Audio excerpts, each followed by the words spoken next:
Come on. This is the moment we waited for. Everything you want is right here. We gon' give them what they came for. We gon' take it up from last year. Shoot 'em my shot, boy, I'm long range. Me and the team on the same thing. Stayed down, never switched up. Only thing changed was the game. I'm in the zone now. Nothing can change what we on now. When I pull up, know it's going down. Foot on the gas, ain't no slowing down. Aiming for greatness, no settling. Kick down the doors, they won't let me in. What up, what up, what up, what up? It's your boy Phil Porto, a.k.a. Phil All Caps, a.k.a. That's the Spirit, and all that fun stuff. And I'm excited because straight up, there is so much for us to talk about as Knicks fans. And I've said that pretty much every week in the playoffs that we've had our show. But it's like more and more beautiful things that we've been able to watch as Knicks fans that honestly we have not been able to see in years of fandom. And so I'm ecstatic. Like, you know, the last few weeks, me, my brother, my uncle, my dad were nonstop texting throughout the game. I'm at these watch parties, and this last one, shout out to the Tampa Bay area Knicks group. They are freaking amazing. Us and our guy Chris and our guy Danian, we put on these watch parties, and this last one, there was only standing room on both patios and all of the inside. There was no tables by 6:30, 7 o'clock. There were absolutely no tables. It was just standing room only. So I was ecstatic to just celebrate with all these people as the Knicks do what they do in these playoffs. They revive themselves and show us, do not doubt us. There is no reason to doubt. And so we're going to talk about what we saw. I'm going to give a shout out to everybody that's in the chat already. I see my guy Carbon Intellect in there said, let's get this chip. Yes, we are on the road to a chip. And I feel that even more now than ever. My guy, Mr. Lee Escobedo, said, what a beep shirt, Phil. So this shirt, I'm actually going to give a shout out to it right now, but then I'm also going to give a shout out to it a little bit later when more people are in the chat. So I want to give a shout out to my guy. He goes by Jugs201 on Instagram, and his brand is called Appreciate the Real. And nice. He, you know, is one of the people that sponsored me for this series of the playoffs. So this shirt just goes mad hard. Like, this is just so thick. So, and the quality is ridiculous. It's a thick tee, but it's also got this like faded white and black like kind of design. So it's not like marble-esque, but you see like the white and stuff like that when you look close enough to the shirt. So it's really, really dope. Shout out to you so much, Lee, for supporting everything that we've been doing at these watch parties. You've been like one of the people that has backed us so much in this. So this right here, this is the brand that I put on Instagram. Follow them. I'm going to put the shirt right here. And if you guys purchase one, use the code Knicks10 and you will get a discount. He's been like super supportive of the show and everything. And so he made that code just for the people that are watching this show right now. But Al, how you feeling, bro? How you feeling? I know we were together, but how are you personally feeling? I'm feeling great. I was dead tired today. I came home and took a nap with the baby and got ready for this podcast. So I'm ready to go now. But man, like being at the watch party, yo, the energy in there is crazy different, man. I feel like I'm watching the game in New York, bro. I swear. Like we living and dying with every shot. The bar absolutely erupting like down the stretch of the game. Like, man, it was just dope, bro. Like, so that just took a lot out of me because you saw me. I was running around. At one point when we went down, I went outside and I started watching the game from the patio, and we started coming back. So I was like, that's it. I gotta finish watching the game from outside. And then we were doing all the raffles and stuff on the inside. So I had to keep bouncing back and forth from inside, outside. Anyways, the party took a lot out of me. I was dead tired, but it's a good tired, man. We got the dub. I'm happy because I didn't predict sweep, but I've been, I have that clip that's out there where I mentioned, Shaq got swept his first finals and so did LeBron. And I just feel like Wemby emptied the tank against OKC, so I was chirping with a lot of people on on Instagram. So I was hoping that we did get this game 1 victory, as I thought we would. So yeah, all good things, man. Excited to get into the details as the show goes along. We're going to talk about those, but I want to slam the brakes because as I was talking about him, my man Jugs showed up in the building. Thank you so much. Jugs is the one that's got this shirt. Jugs, I see some people in the chat saying, I need that shirt with cat on it. So just another idea. Shout out to him. I posted the link right there with the promo code Knicks10. Pick up one of those shirts. Show support to dope independent brands. I know that there's a lot of like random companies that are making Knicks merch right now, but the real New Yorkers deserve the money. The real New Yorkers deserve the support. So pick one up for him. Shout out to my guy Toon in the building. Appreciate you. Shout out to Rara in the building. Appreciate you being here as well. Sunny XD. Appreciate you in the building. Thank you all for all of you that are showing up right now. Right now, we got my guy Sky. Appreciate you being in the building. And let's talk about that for a second because, when Al started getting hype outside, he forgot that he was working with me. And so he's like, bro, I'll be right back. I got to go back to the patio. But right before the next commercial, I'm going to be here so that we could do the raffle. I said, all right, bet. Commercial starts. Psych. Nothing. I'm calling him. I hear, hey, bro, I'm coming. And then the game starts back up again. I was like, yo. And then I want to give him a shout out because Al is good at a lot of things, like breaking down the game of basketball. Like Al is so good at like breaking down little plays that he sees and finding good content. One thing Al is not good at, and I apologize to all of our sponsors, is we're doing our best fit of the night giveaway. We're doing our raffle giveaway. Both times I give Al the camera and it's not on. And he goes, oh, bro, I thought you hit record. And I said, okay, I'm going to hit record this time for you. The second time I hit record for him, he gives me the camera back and he pushed the turn off record button. So next time I have to redo all those raffles and, get content for the promoters. So appreciate the sponsors, appreciate Al, but some people got gifts and that's just not his. So in my defense, I was completely caught by surprise because you didn't have me do any of that stuff last time. You were just like, here's the camera. I'm like, oh crap. Okay. I guess I'm doing this. So and the best part is he's moving with the light and everything for like 4 minutes during this content. I really thought I was recording. That the record button is not blinking anymore. Like he's just straight up like in people's faces and everything like that. I'm like, oh God. It was comical. It was one of those like Saturday Night Live type skits. It was fun. So good memories with me and Al. Apollo, sorry, bro. Are you good?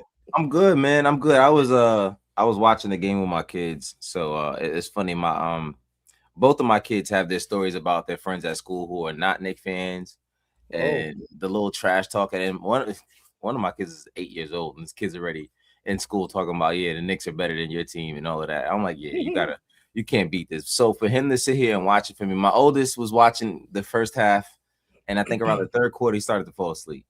I'm like, he was on TikTok the whole time. I'm like, yeah, he's gonna fall asleep. He's not gonna make it. But my youngest, he stayed awake all the way to the end. Wow. So he got to see, the heroics of Jalen Brunson. He got to see his dad going crazy for every moment of it. And I can't help but think that someday he's going to emulate a lot of those actions. So I'm not sure if that's a good thing or not. But it's good to see him, and have that moment with him at this age. Because I didn't have that at my young age. I wasn't around my dad like that. So to be able to share this moment with my kids is, it means the world to me. That's fire. Yeah. Having my boys at the watch parties, they weren't at this last one because it's just a lot to do them multiple, right. So since Krista had to watch our friend Darcy, our friend Sam and Jesse's baby today, Darcy, I was like, let's not do tomorrow, Thursday, Wednesday. Let's do the Friday one. So they'll be at the watch party tomorrow, which I'm really ecstatic about because it's going to be so much fun going through that. I'm actually going to share that flyer real quick because if you are in Tampa, which is crazy because we've been seeing people show up that have found us on Instagram. We have found people that follow me on Twitter that are like, yo, we saw your fit and we liked the fit and we followed you. And we then saw that you were putting on a watch party, came to it. And I was like, man, you know, these little like random, like everyday game day fits is bringing some people out. Like, let's keep doing it. So shout out to them. And this is the flyer for the next one, giving shouts and praise to our guy, Mikal Bridges, on this flyer because he showed up in the playoffs and he got a beating from me throughout the season. So I wanted to give him some love, put him on the flyer and say, you know, I love you, man. You're good. You're good. All right. So let's talk, guys. Shout out right here. My guy, William Montero, just showed up. Appreciate you for being in the building. We got Debo in the building. Knicks really could sweep the finals. Facts. We're going to talk all about that. We are excited. We do have a brand by the name of Old Dominick that's going to be joining us in a little bit, and we'll be trying some of these delicious pours that they sent to us. And so I'm excited to crack open some bottles as we talk Nick. Shout out right here. Is that Kari's crib? He was recording that. He was in the spot last night. Yeah. He's the one that found my fit. Was like, yo, I saw your fit on Twitter. So shout out to him. He saw me in the parking lot, was like, yo, I saw your outfit this afternoon.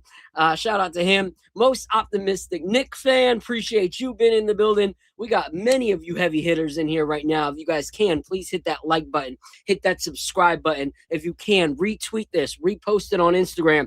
We want as many people as possible in the building because this is the most exciting time as a Knick fan. And at about 8:45, as we talk about different topics, we're going to leave it completely open for you guys to come on up and share your takes. You don't have to use a camera if you don't want to, but if you guys have a take on the things we're talking about, starting at around 8:45, we're going to leave the door open for you throughout the night. So please make sure to click that. I just posted the open panel link right now. Shout out right here. Wemby looked so out of place yesterday. Cat was killing him. Facts. We have a whole segment that we're going to talk tonight about Cat and what we're seeing from him already. Shout out right here. Salute, Space Ghost. Appreciate you. All right, so guys, let's jump straight into it, okay? The New York Knicks are on a 12-game win streak, which is crazy to say. In the playoffs, a 12-game win streak, okay? So now we're no longer in that, like, third tier of 11 games. We're making it to that next tier of, like, people that have been able to have multiple wins in the playoffs. And we kept another team below 100 points. A team that is the team that so many people kind of were favoring to possibly win. You know, there was all those talks about the East is easy. You know, the West is going to win. If the Knicks beat everybody, they're definitely going to lose against the Spurs or OKC. And we come into that first game. We take the game in San Antonio. We keep them under 100 points. And we go on a 12-game win streak. So one thing I wanted to talk about, and we talked about it a little bit in the chat between the three of us, is the rust is out of the way. The Knicks spent quite a bit of time waiting for that OKC Spurs series to be over. And as antsy as we were all getting and bored as we were getting, you can imagine our team. You know, like waiting to play, the anticipation, their bodies kind of like being comfortable and relaxed and not really being able to, like, you know, exude the exercise that they normally would do in, you know, these extremely competitive games. So the rust factor. And I want us to talk about the rust factor. And were we concerned with the rust factor? Do we feel like that's what we saw in the first half of this game? And what was your final takeaway on, you know, us getting out of this first game and looking forward to the next? And then we'll break it down a little more. But just the rust factor, was it something you were concerned about? Was it something that you think was attributing to the first half? I'll go with you first, Apollo. I think there was something to it. I was a little worried about it because I saw how we came out last series versus the Cavs. But then, of course, I wasn't worried because I saw how that game ended. You know what I mean? But then I'm sitting here thinking, like, well, is that a flash in the pan? Is that something that is consistent? You know what I mean? Can we continue to do that kind of thing? And you show tonight, man, last night, these guys, it's just amazing to see how they can stay in the game. And Kat was saying it during the game, that offense will come, the shots will fall. You know what I mean? You just have to stay vigilant on the defensive end. And that's what they did. The first quarter, it got a little bit shaky, it got a little rocky. First half, you know, you got Champagne, who's just lighting things up.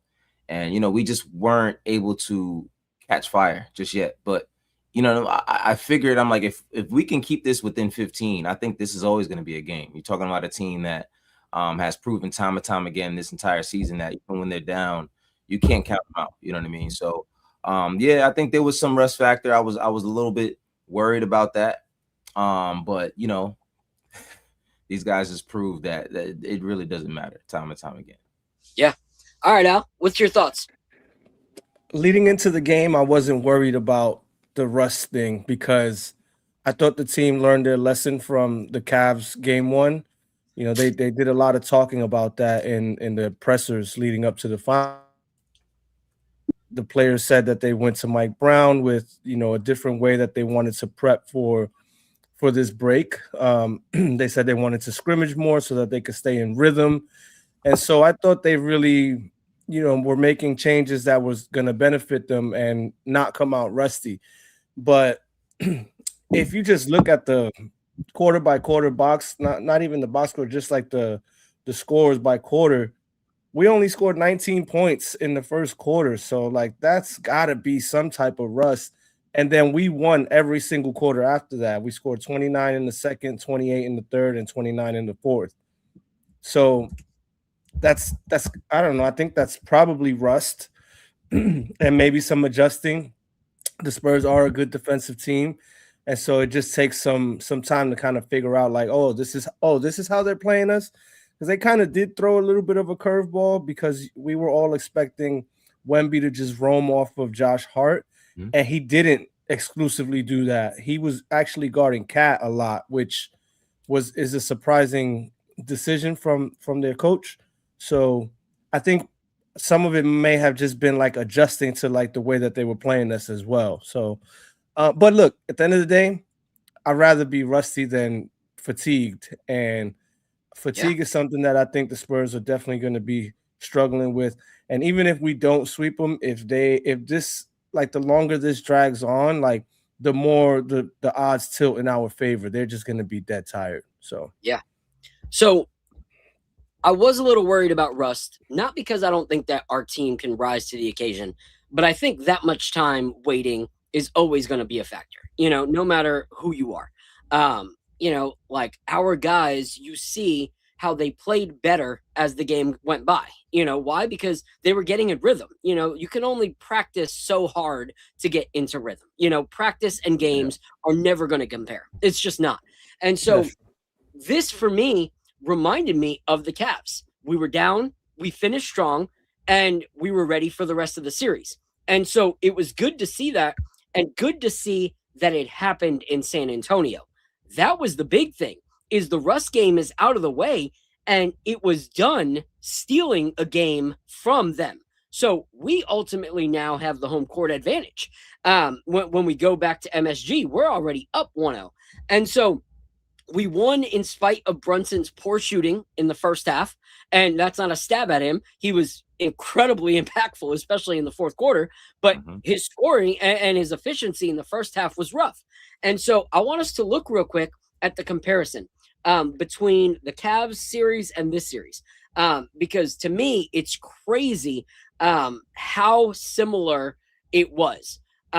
Because the Knicks, even being down in past seasons, we would see a deflated like team step on the court at certain times last season. Even earlier in the season this year, where they were down and you were like, come on, where's the heart? You know, you guys can still fight into this. It's only 15 points. But to them, it seemed like 30, you know, the way that they had their, you know, attitudes and their body language and everything like that. But in both series, they had championship level composure. They came out down 11, down this, down that. But to them, they came in like it did not matter that they were down. they still played, with all the determination and all the heart that we love. Just like the Cavs in game 1, they started off strong and then they folded. Their main player, Donovan Mitchell, got locked down in the second half of that Cavs series, and it led to us winning. If you look what happened with Victor also was locked down for being the alien. We were able to stop him and he folded. And so a huge talking point was the mental toughness that we have to talk about this team.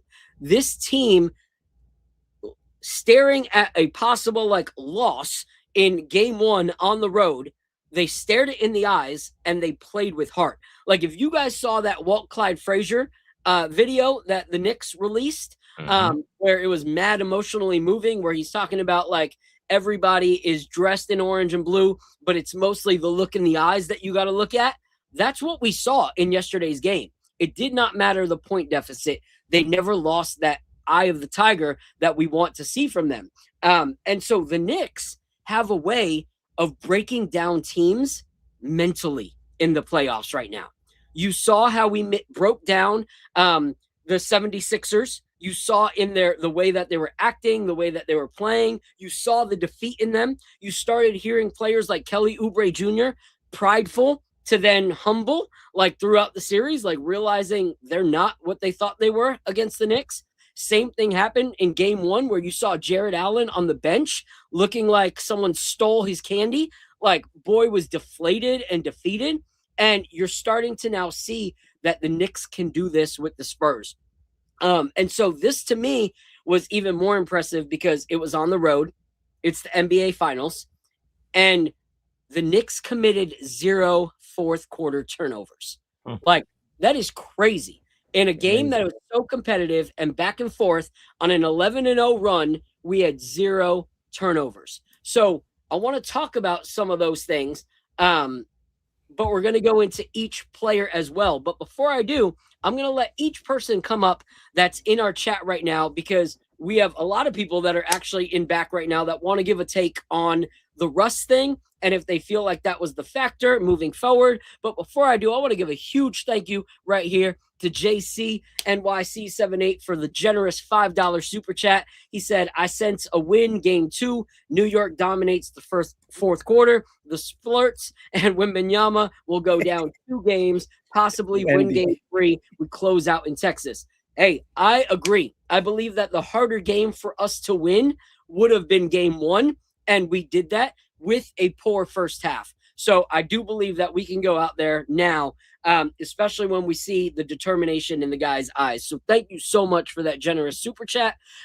Shout out right here, Space Ghost. Shout out to the KOT family. Yes, shout out to everybody. Shout out to my girl Nixonish being in the building. Appreciate you so much.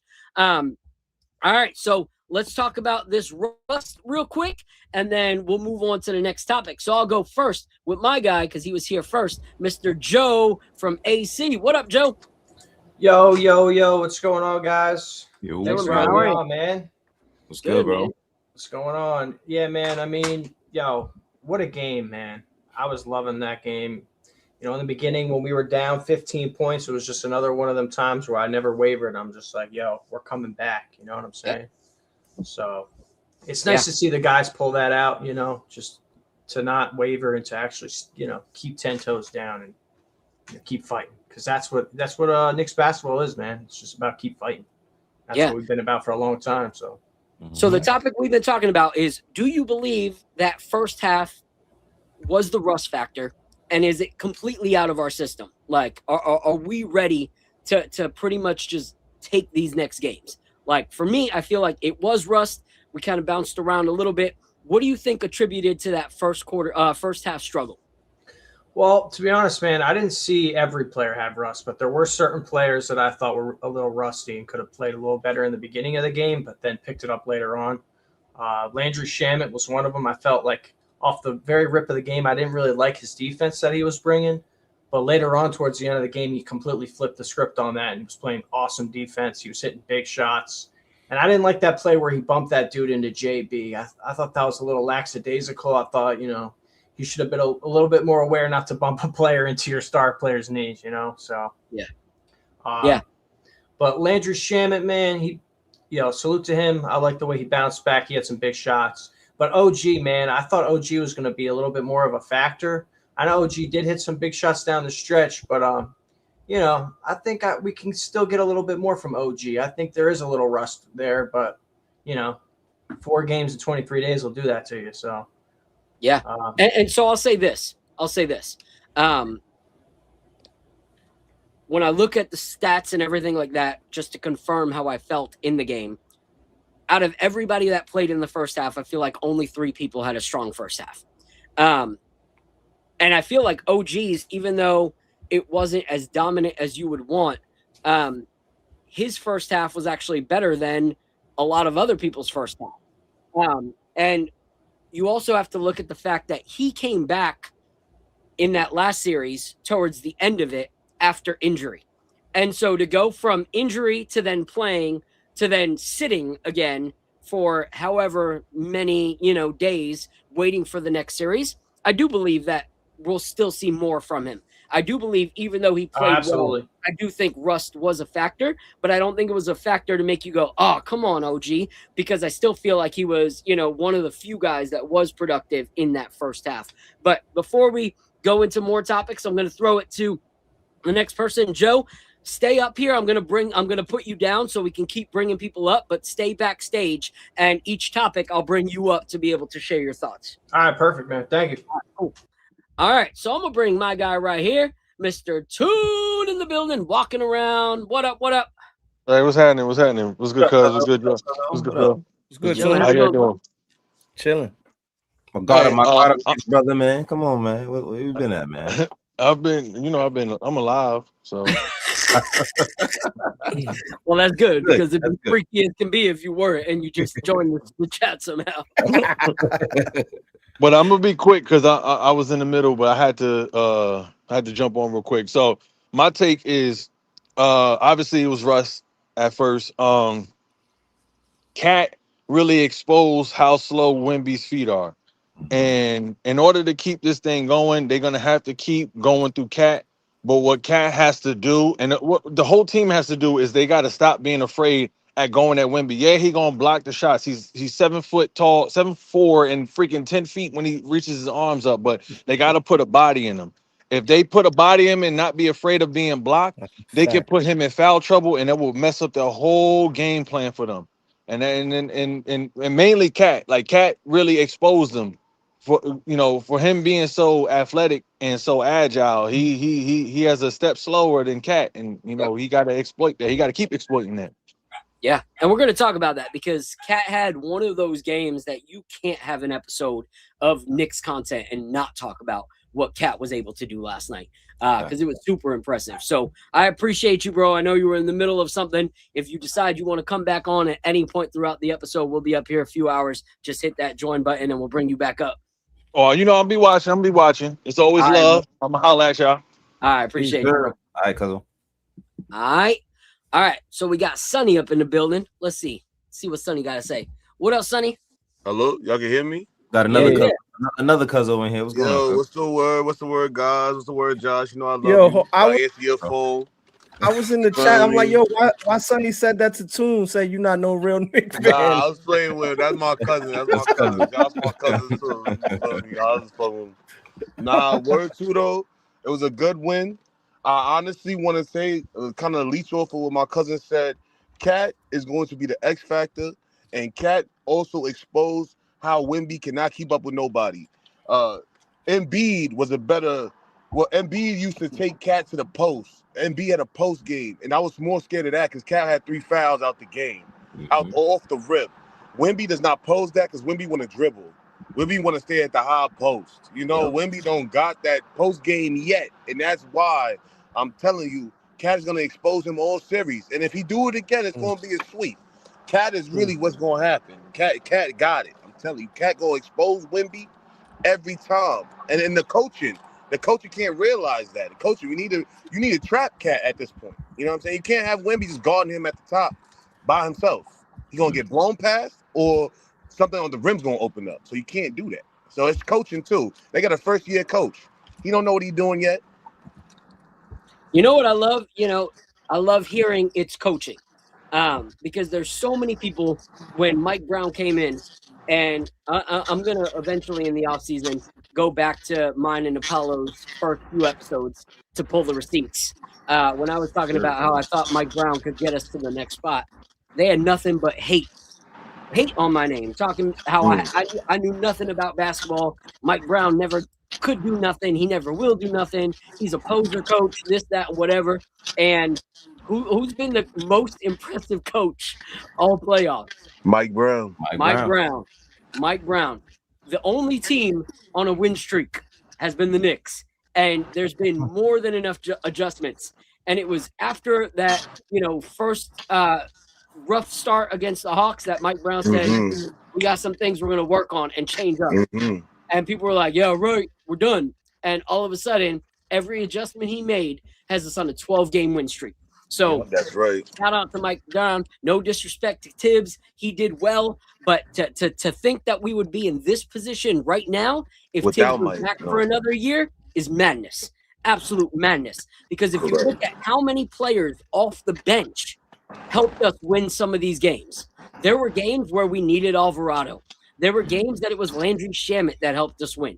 There were games that, all these players that would have not seen minutes when it comes to Tibbs playing them would have never been able to contribute to the wins that we got. So we would have been bounced. So shout out to Mike Brown and shout out to you, Sonny. Like I told your other cousin, feel free to stay in the backstage. And if there's a certain topic, we'll just bring you up for each one. If you got something to share it. If not, we'll bring you back down. We got to say one more thing before I get out of this. One more thing. Shan Penny going off for 15. Didn't that look like what PG went off for 15 and we ain't hear from him the second half? That is by design. That is not because he just went cold. That is because we cut him off. And we stopped the well and we stopped their motion. They do not have a second scorer. I'm not going to take no more of your time. But thank you, guys. I'm going to be in the backstage. Appreciate you, bro. Yes, all right. sir. So shout out to my big bro in the building. Salute. Shout out to my guy, Prezi. I love it. Every time he says it. Mike Kerr Popovich, baby. I love it. All right. I'm going to disagree with this take. I think it's more the players' performance than the coaching. I don't agree with that. Why? Because it's the same players that were having the struggles earlier. And it was when Mikal Bridges started saying we needed to be coached. We needed to buy in. When, the players started going, Mike Brown's system. Cat went from, I don't know my role, to all of a sudden them saying that they were buying into the system, and Cat now, giving post games where he's giving Mike Brown praise. So you can't say that it's the players and not give just as much credit to the coach, because the players would have still been playing the way that they were playing early in the season, because they all came from different places, different ways of playing basketball. And so the chemistry needed to be there under one way of playing basketball. So I have an example specifically from yesterday on how coaching is part of the reason, or a big part of the reason why we're having so much success. I was listening to Josh Hart, I think it was in his post game.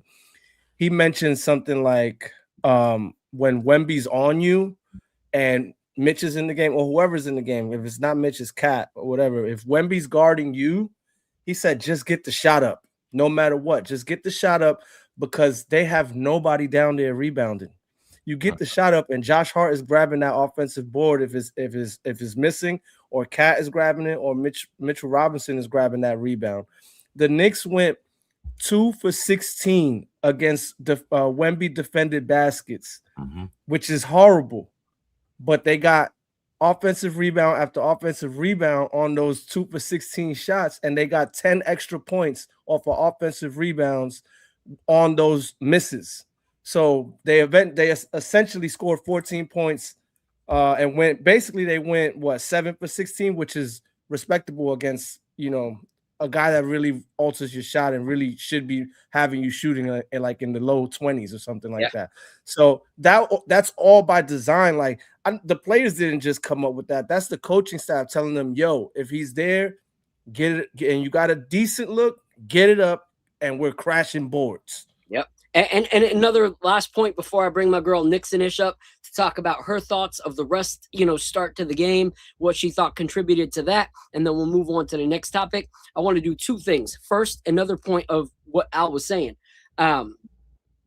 If it has nothing to do with the coach, how do you give recognition to the change of how certain players are playing? Like, you look at Karl Anthony Towns. Yeah. He's playing different than he's played in 14 other seasons before? Yep. What's the difference? It's the coach. It's the way that they run the system. It's how he has to play in the structure of what works for the Knicks and this New York Knicks lineup. A coach can have a million good pieces, but if he doesn't utilize them for their strong suits and bring out new things for them, then they're not going to be the players that are going to make the impact. But you have guys changing like Cat. You got Jalen that's adjusting. You saw a 14 assist game in the playoffs from Jalen Brunson. Mm-hmm. There was probably series last year where Jalen Brunson didn't total 14 assists within the series. So you got to see the changes from players and give the coach their props, and him being able to see when it's time to plug and play certain players, which we're going to talk about, because certain plug and play players that are bought into the system made the difference for last night's game. But we'll talk about that in a sec. I'm going to bring my girl Nick up. And the players are performing too. Like we're not saying that they're not performing. They absolutely are. But don't down talk the coaching, man. Coaching is doing a hell of a job right now. Facts. You can't have one without the other. So I'm gonna bring my girl Nixon-ish up. What up? Hey y'all. What up? I know you feeling good after a finals first game win. I mean, I wanted game one. I said game one was important to us. I felt like kind of the same way I felt against the Cavs, take their soul early on. Mm-hmm. People talk so badly about, the Knicks are such underdogs. They've never seen a team like the Spurs team. They've never played this, against this type of defense. And so I think we needed to, send a statement. And I think we did. The crazy part to me is that was the worst Knicks team they're going to see this series. Facts. And we won. You know what I'm saying? Like, the Knicks figured it out. I agree with y'all. Coaching was great. I was a big skeptic of Mike Brown. I wanted him fired before halfway through the season. But he's made such great adjustments. And even just in last night, Champagne's going off on us. What does he do? Switch OG onto him. What happens? Crickets. Mm-hmm. You know what I mean? Like, it was so smart. And then, once I saw the Spurs guarding position for position, I knew they were cooked. Because, to be honest, I didn't know that Cat was going to defend that well because he played great defense yesterday. Right. Yep. But Wemby can't guard him. Yep. Nope. You know what I'm saying? When I look at them two, I look at Wemby is what Wemby wants to be what Cat already is, right? Wemby wants to be that big man that can shoot the three and take it into the basket and score in the paint. The only issue is that Wemby doesn't really have an inside game other than dunking, right? So he could shoot the three and not even at a good percentage.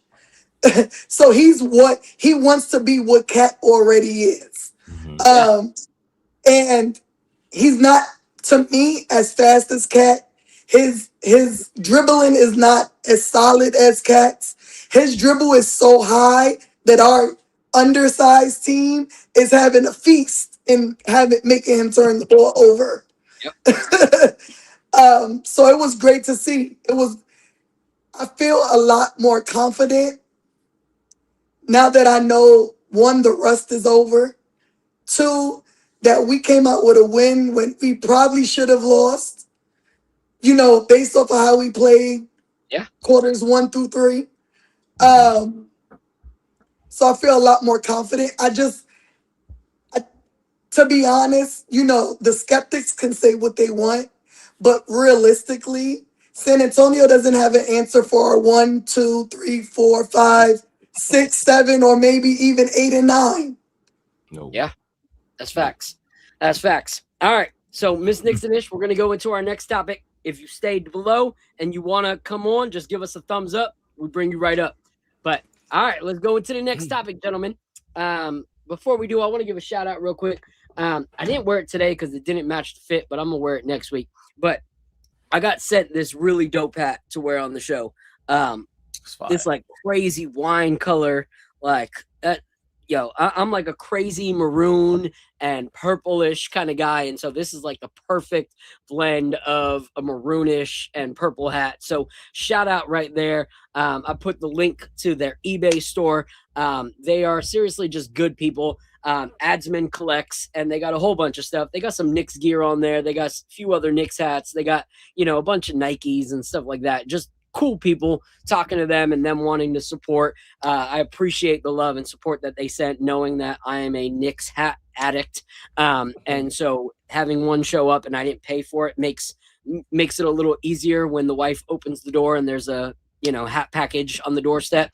Makes me not die. So appreciate that. Shout out to my guy Nick Yak in the building. Appreciate you being here. Nick Yak, good. Let's open up the first pour just so we have something in the glass while we talk about this next segment, and then we'll do the pour notes after the segment. So we're gonna go with the first one, which is just the Tennessee whiskey, the bottled and bond. Yeah. All right. So this is a straight bonded Tennessee. All right. Looks like it's about 100 proof. Yep. It's all good. 100 proof. All right. Let's see. All right. So once again, this is Old Dominick. The recipe is 75% corn, 13% rye, 12% malted barley. So I'm excited to try this one as we talk about this next topic. But Prezzy, 365 hats. I would love to, bro. I would love to wear one a year and like have a pair of kicks to go with it.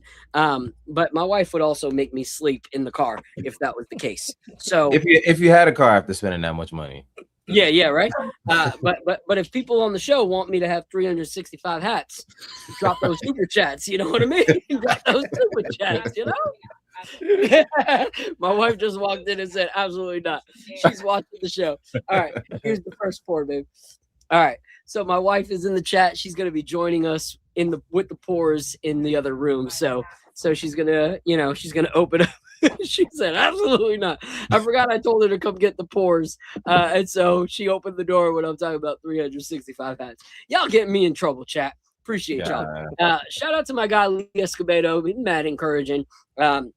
He sent a chat in our KOT family. He said, "This is already my favorite Knicks Nightcap episode ever. Phil came out cooking." Appreciate you loving and supporting everything that's going on.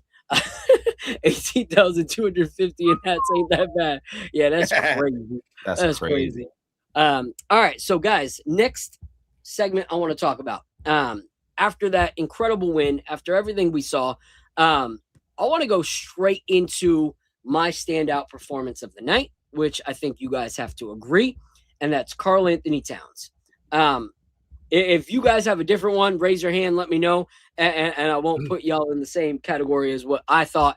But one thing that Al said he wants to talk about is if Cat continues to play like this, will he be Finals MVP? And I'm gonna let us all go around with that. But just that was Apollo. That was Apollo. That was Apollo's take. Yeah, even better, Apollo. All right, so if that's the case, let's look at how we started it. 18 points, 12 rebounds, 4 assists, and 1 block. Incredible numbers. He was a beast on both ends of the court.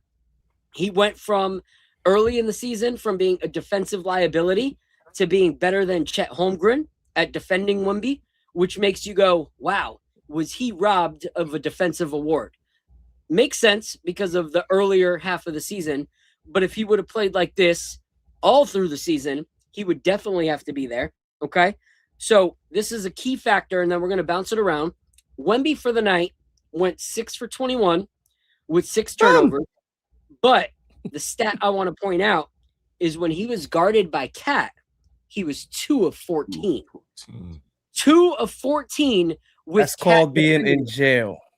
Who the freak on this panel or anyone in the chat, if you're not a complete liar, would have thought that we would have been saying those numbers for Cat's defense week 10 of the season? None of us. That is the biggest plot twist of the finals. I know Drake just came out with his album and he got plot twists on there, but this is way bigger than that. Favorite song on the album, by the way. The biggest plot twist was Cat shutting down Wemby and cooking him. That was I did not see that coming. It was absolutely nuts that he was able to do that. Like, I want to show these 2 clips and then I'm going to throw it to Apollo because it was his topic. I thought this was hilarious. This was actually one of my now run that backs, but it's perfect for the topic. Wemby and Cat playing defense on him. All right. But then this, besides his numbers. Oh, I love this. This is what we should consider all-star. Absolutely. Offense catches up, we got to keep playing defense this way. We're at 34% for them. We got to keep playing defense this way. This will win us the game. Our offense will always catch up. It did in game 1 in Cleveland. We'll be fine. Yo, you want to talk about bars from Karl Anthony Towns, a player that would have to sit for more than half the season because of his fouling on offense and defense, is now sitting his team down and saying, the offense is going to come. We know that, guys. Let's keep playing defense this way, and we got this. Like, that's insane. Mind-blowing. One of my favorite moments of the season was watching that interview. So thank you to the NBA, Knicks, or whoever had that camera in that huddle, because that, to me, is probably my top 3 moments of the season. So, Apollo, what are your thoughts on Karl Anthony Towns' performance and this crazy U-turn we've seen of him as a player? I mean, I tweeted out, I think maybe it was like 6 minutes into the game. I just tweeted out, Karl Anthony Towns going to be Finals MVP. It's just a feeling I had because we were worried about who was going to guard Cat, who was going to guard Josh Hart. I thought that Josh Hart was going to be primarily guarded by Wemby, and Wemby decided to. I guess Coach Mitch Johnson decided that he was going to put Wemby on Cat, and Cat immediately took advantage of it. You know what I mean? There's a few plays at the top of the key where he takes Wemby off the dribble and he's at the basket. He's in the paint already, and Wemby's like a step or 2 behind him. You know what I mean? And it just shows the foot speed that he has. It opens up everything for the team because you have to respect Cat's shot. You can't roam the paint. That's the one thing I was worried about. Brunson gets a lot of his baskets around the midcourt area. So it was good to see with Cat playing the way he was playing. He only took 2 threes and missed both of them. But as dominant as he can be behind the arc, you have to respect it. It doesn't matter if he made a shot or not. So Wemby having to close up on him. And the crazy thing is Wemby is a lot of the times he's at literally over the 3-point line trying to guard Cat. And I'm like, you have to take advantage of that because this dude is outside of the paint. If he's gonna continue to guard him like that, it can get even more deadly with guys cutting off the ball, backdoor cuts without Wemby being able to protect the basket. I think you just have to continue to go through Cat. So personally, if Cat continues to play this way, there's no way that he's not going to be Finals MVP because of how he's affecting the game on both sides. You look at, like you said, on the defensive end, he only made 2 shots on Cat. I honestly, I'm watching this game and I'm like, who is this guy? Is this the same guy that we were talking about all year? I have been one who, listen, man, I'm gonna be honest. I've said it multiple times throughout the year. Yeah, it's time to move on for Cat. It's time to move on from him. You know what I mean? And for him to hit that switch as well as he has and to be that important. I remember the conversation he had with Shaq after the game and saying, you have to be better than what and Cat was, kind of defending himself and saying, like, we have to play as a team. But Shaq was on him like, if you're not playing at your best, you guys will not win. And I think the message got through to him, man, because he's been playing like a champion ever since that conversation. So salute to Cat. Yep. And props to him because he's playing like a champion, but a different champion than he's ever been before. So not only did he like listen to those words, but he realized I'm not as effective doing this as I'm used to. Mm-hmm. What can I be just as impactful doing? So shout out to him. Real quick, I'm going to bring up my guy Debo. I'm going to let Al go, but I want Debo to know that we're bringing him up very shortly. So I see you in the back, Debo, the voice. Appreciate you. And then we're going to talk about the sip and have Nix and Ish also talk about Cat. But what are your thoughts, Al, from what we're seeing from Karl Anthony Towns right now? It's incredible, man. I did not think he had this in him. I was one of those people that didn't think he was a championship caliber player just because of the way last year ended, where they looked so disconnected on defense. And a lot of that was attributed to Cat and him seemingly just not executing the defense that was being, called out in the game plan. That kind of rubbed me the wrong way. Mm-hmm. I don't know like how he switched on that switch, but I was watching this JB presser today, and Phil, can you put this up on the screen? I thought it was interesting what he said in this presser. And you know what? Actually, I won't play it, but what he said here at the end of this is like the chemistry that we have is still continuing to grow, and that allows us to play better. And that spoke volumes to me because they're still reaching a new level. Like they're still trying to. I don't even know if they're at their peak yet. Like, and fans are so reactive all the time. They want to trade people, the next day. They want to fire the coach, and those things like can be destructive to a team. Like having a new coach every year is not going to bode well for a team. Keep swapping players in and out. Like chemistry is very important when you're trying to win a championship. The teams that win championships are those teams that have been together multiple years for the most part, right? There's going to be, anomalies here and there, but for the most part, it's teams that stick together. And, props to Leon Rose for keeping them and letting the team stick together and continuing to grow and build. So I think what you're seeing from him is a product of their chemistry continuing to grow, and then also Cat buying into the coaching staff and what Mike Brown is preaching. Did you play the video? I don't see it. I didn't play it. I just decided to read what he said at the end because I just thought it was interesting that they're saying that he was saying that their chemistry is still growing. Yeah, it's like, this chemistry. People think chemistry happens in like the first few months of the season or in training camp. Like, no, you have to go through some real heavy stuff together, and that helps you build chemistry. That Indiana loss last year, that helped them get to this point this year. All that stuff builds your chemistry. Yeah. So I want to give a shout out to you guys. Typically, it's later on at around the 9:30 mark, we see like numbers start to get, bigger and bigger. But right now we have over 162 of you guys right now rocking with us live. So we appreciate you guys so much. Some of you guys are on Twitter. Some of you guys are on YouTube. If you guys can, all head on over to that YouTube, hit that like button, hit that subscribe button. Let's get those numbers up. We're on our road to 10K. But I'm going to bring up my guy, Debo the Voice. I want to hear his take on Karl Anthony Towns. What up, Debo? Debo, what's good, my boy? Yo. What's good, Al? Y'all can hear me? Yeah, we can hear you. Mm-hmm. Yeah, my bad. I'm at work, so I want to make sure. What's good, Al? What's good, boy? What's good, fellas, man? I appreciate y'all bringing me up, man. Of course. So what was the topic? So we're talking about Karl Anthony Towns, the way that he's playing right now, and can he be on the road to finals MVP with performances like this?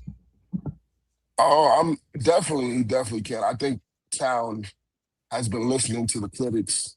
He's been taking it with a grain of salt, and he's been applying what he's been learning over the season in terms of like dominating when he's supposed to, He's got to give Brunson his opportunities, of course, but there's moments where he's the best guy on the court. And he has to take advantage of that. Mm-hmm. And Wemby, like you said, think about Gil's Arena when Kenyon Martin was talking about Towns being slow. And I just want to see Kenyon Martin's face right now because he's way faster than Wemby. And it's embarrassing out there for Wemby trying to guard him, you know? And if Towns can continue to do that, they're going to have to switch it up. There's no ifs, ands, or buts about it. Yeah. You know what? And who do you switch it up with? That's the thing. Who do you put on Towns other than Wemby? Yeah. They don't got You know nobody. what's crazy? There's no answer. There's no answer. He's the most Exactly. unguardable player on our team if you in that lineup. Right. You So want if to he hear stays what's aggressive crazy? like this, go ahead. The pendulum switch of where Cat was to where he is now. I was watching an interview with Skip Salas earlier today, where he is saying the problem with Victor compared to Towns is that Victor is a finesse player. He's not a physical player. And they're now calling Karl Anthony Towns the physical player, which That's early wild. he was just a finesse player. And so Skip, who's an OKC fan, was like, the reason the Knicks are going to be the winners is because what Chet Holmgren could not be for the OKC, which is someone that could shut down Karl Anthony Towns. In this series, Victor Wembanyama is the Chet Holmgren, and Cat is the alien. And so hearing, That's a fact. like people see the drastic change that we do, because so many times we would talk about the changes we see in our players, and people are like, Knicks fans are delusional, la da da da da. But now you can't deny what Cat has become. You can't deny what Jalen Brunson has become. Does that mean I revoke my critiques of him in the beginning of the season? No, he looked like booty, but now all those critiques that we had, he took, and instead of crumbling, he became something. Julius Randle began to crumble with the weight of New York's critiques. Karl Anthony Towns took it on his shoulders and said, how do I become better? And that makes me give him all the props in the world. That's a fact. And you got to also look at who Wemby went against the last two series. Against Minnesota, Rudy Gobert's not attacking him offensively. No. No, that's true. Against OKC, Chet got scared to attack him. Oh, yeah. Right. Everything was a fade mini on him. It was crazy. So the fact that he has somebody going at his neck that he has to play defense on, for one, he's going to get tired. I don't care how young he is. He's already going to get tired. Yeah. You can see it. The fatigue is going to hit him. And one thing I do have to say, if they plan on him being their last 2-minute offense, bringing the ball up the court or dribbling on the three-point line, it's a wrap. They better switch it up. They better figure it out because he cannot be – they don't have a go-to guy to get a bucket in the last 2 minutes, to me, personally. De'Aaron Fox is too slow. They were saying Wemby doesn't have like a go-to move yet to go get a bucket. Like, you know how Kobe had the fadeaway, like, in the post, like Kareem had the hook shot. Like certain players, they just could go get you a bucket. He's not really there yet with that. He tried to go. I see it at one point in the game. I think it's in the fourth quarter. He tried to go with the Timmy off the backboard fadeaway. I'm like, you don't got that yet. You don't got that. You don't got that yet. It hit off the rim and all that. I was like, oh man, that's nasty. Yeah. The only time he did something was when he I thought it was an offensive foul when he ran through Cash's chest and he luckily made that layup. That's a charge.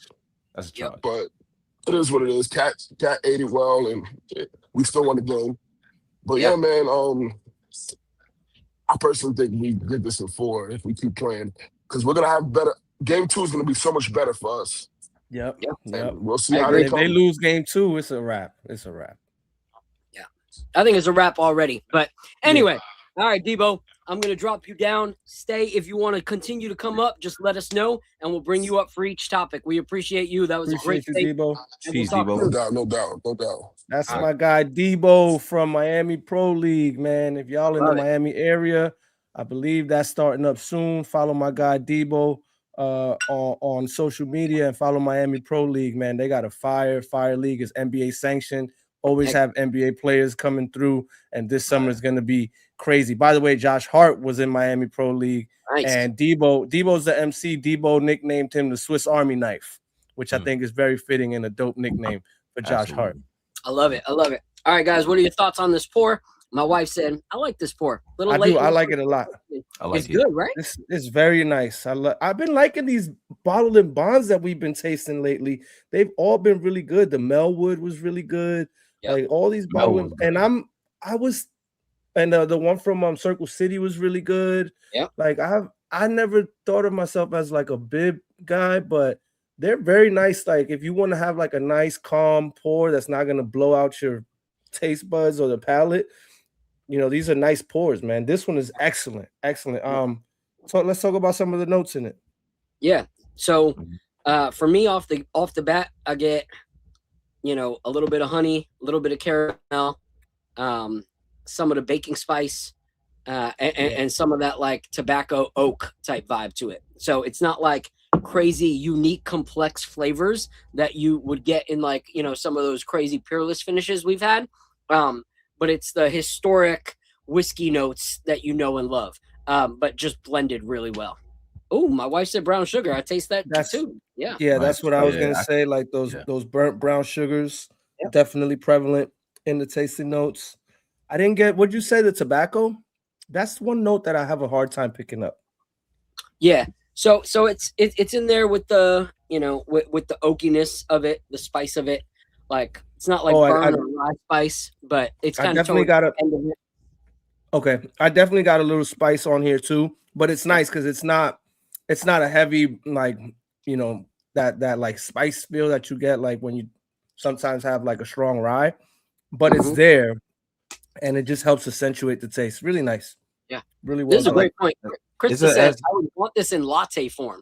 That would be a really good color. That's interesting. Yeah. So it's good. It has like the typical caramel honey notes in there.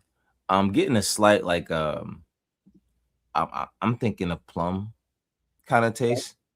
It's like it's a fruit, but it's not like a heavy fruit, but it's I can definitely get like a slight tasting note of like plum in there, but I definitely get the caramel and a little bit of brown sugar, like she said as well, because it has a real sweet for 100 proof. It tastes really good, and it's a little bit sweeter than the ones that we've been tasting recently, like 120 proof, of course, but not as much burn, but a nice balance of sweetness and like oak and honey. Kind of smell the plum in there, more like orange peel, plum, right? Yeah. I get like a little orange peel to it, but there is definitely some kind of fruit in there. My wife said I get the stone fruit. Can't put my finger on it. All right, that was a great pour. Yeah. We'll ask Old Dominic when they join us a little later. I'm going to share this video real quick of Karl Anthony Towns, and I'm going to have Miss Nixonish come up, give her take on Cat before we move to the next topic. She's the one who sent me this video, so I'm excited to watch it. All right, let's see what we got here. Boom.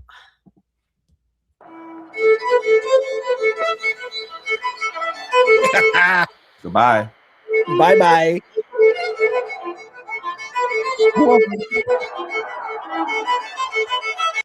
I love it. Who else is going to guard that guy? And that's the move you're talking about, like that he doesn't have. He does not have a move similar to what Cat can do off the ball. With the ball in hand. And the crazy thing that we were talking about is the roster, the way that they have it, is if he is thriving or we are worried about him, that frees up guys like Champagne or Castle or Vassell to be able to shoot. But when we figure him out, like we did in that second half, and we don't have any like help defense at all when it comes to Wemby, they don't have another player that can rise up and take over the game. Like that is where our strong suit is. Jalen Brunson can take over, or Cat can take over, or OG can take over. There's games where Mikal can take over. We've seen Landry Shamet take over, So this is one of those things where I don't see another player on their team and go, oh yeah, if Wemby can't put up 36, this guy will, No, because on one-on-one lock defense, if we're not sending help, which we realize we don't need help on Wemby with Cat right now, who's going to be open? Nobody. They can't get us off the dribble the way that we can. So I'll let Miss Nixonish talk. Then we're going to go to the next topic. I'll have Joe from AC come up and give his take. What up? All right, what are your thoughts on Cat and MVP status? So thank you for playing that video. And the reason I sent it to you is because I wanted to show how easy it looked. It looked so easy for Cat to do that. Yep. And if he can continue that, they have no chance against us. I mean, I already think they don't have a chance. I think, like I said, we took their soul in game 1. But if he can continue that, it's over. Cat has become everything we needed him to be. I wasn't sure that he could throughout the season, but I guess it took some time and some coaching adjustments and some offensive game plan adjustments to now have the Cat that we see. When it comes to MVP talk, I think it's a co-MVP situation. I think, I don't think the league would not give it to Jalen regardless, but I think Cat deserves That would it be dope. because Cat, especially in yesterday's game, like I said in the chat, he brought us back. He single-handedly brought us back. Mhm. And Jalen brought us home. And that's the great part of this team, y'all, is that, we're not so heavily dependent on one guy. Yep. We have literally not a 1 and 2. We have a 1A and a 1B.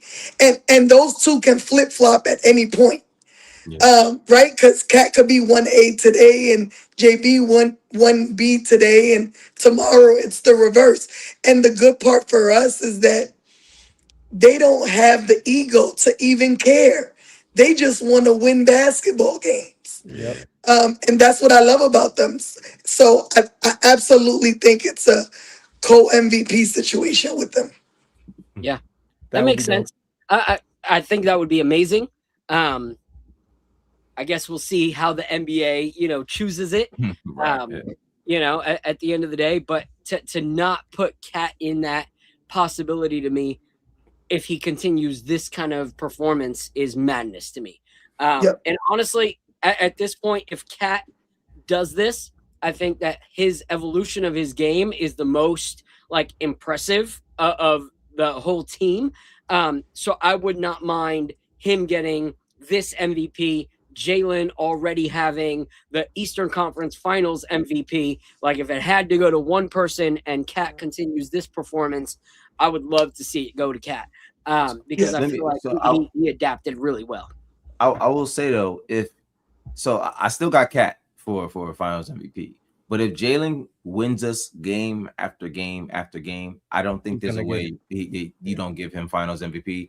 Just simply because if you looking at what Steph Curry did, as great as Steph Curry was for that team, Andre Iguodala still wins Final MVP for one of those series, mainly because of just the defense he was able to play.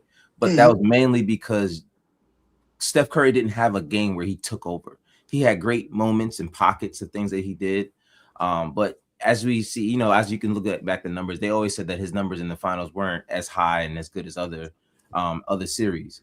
But I think if Brunson wins you game after game, like he came in last night, 13 points in the fourth and just hitting big shot after big shot after getting beat up all game, they're going to give it to Brunson for sure. Yeah. I think that that makes it what it is. The NBA is a highlight reel, at the end of the day. Mm-hmm. But me personally, I'm like, I will never take it away from Jalen Brunson being Captain Clutch. Like in games like yesterday, he's learned when to be Captain Clutch and when to figure out other ways to contribute, which was my gripe with him earlier in the season, was like, you don't have it. You're not Captain Clutch right now. You're Captain Liability. Like, give the ball away. Like, he's knowing when to and when not to, and I respect that. But at the end of the day, if I look at a player who has played 4 quarters of impactful defense and offense, game in and game out, I'm going to value that over someone that was clutch in 4 quarters, because we don't get to be in a position for him to be clutch if that guy wasn't consistent in those 4 quarters. If he wasn't the one stopping Wembanyama from being what Wemby's been every other series, So for me, I'm like, okay, I want to give it to the guy that has done it consistently, night in and night out, 4 quarters, not the guy that brought us to the end, because at the end of the day, it's great if you're running a relay race and the guy who gets the final baton takes it home. But if he's already got a giant lead because of what the other guy did, to make up the numbers, you can't ignore the guy that gave him that baton, that guy's the reason we had that possibility to win the game. So that's my thought there. All right, I'm going to bring you back down, Miss Nix, then I'm going to bring you up again. Al's got one more thing to say. Al, what do you think? I just wanted to say, like, one of the things that I've really enjoyed with watching Cat on this run, besides his play, has really been like all the things that he's saying, like all his leadership qualities that have shown. And I have put this up, Phil. So like he lately he's playing for something different, man.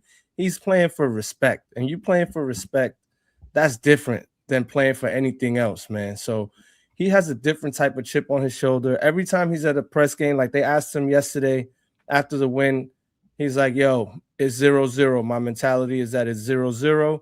The next game is the most important game. Yeah. Like his mentality, just like listening to him. I'm big on like the press conferences, like listening to what the players are saying, what's going through their head, how they're approaching every game, I think is important. And the way that he's been approaching things, all the things he's been saying has been awesome to see, like the growth as a player and all that kind of stuff. It's just been great. Just to like couple that with how good he's playing on the floor. It's like, man, this dude is the total package right now. Yeah, I agree.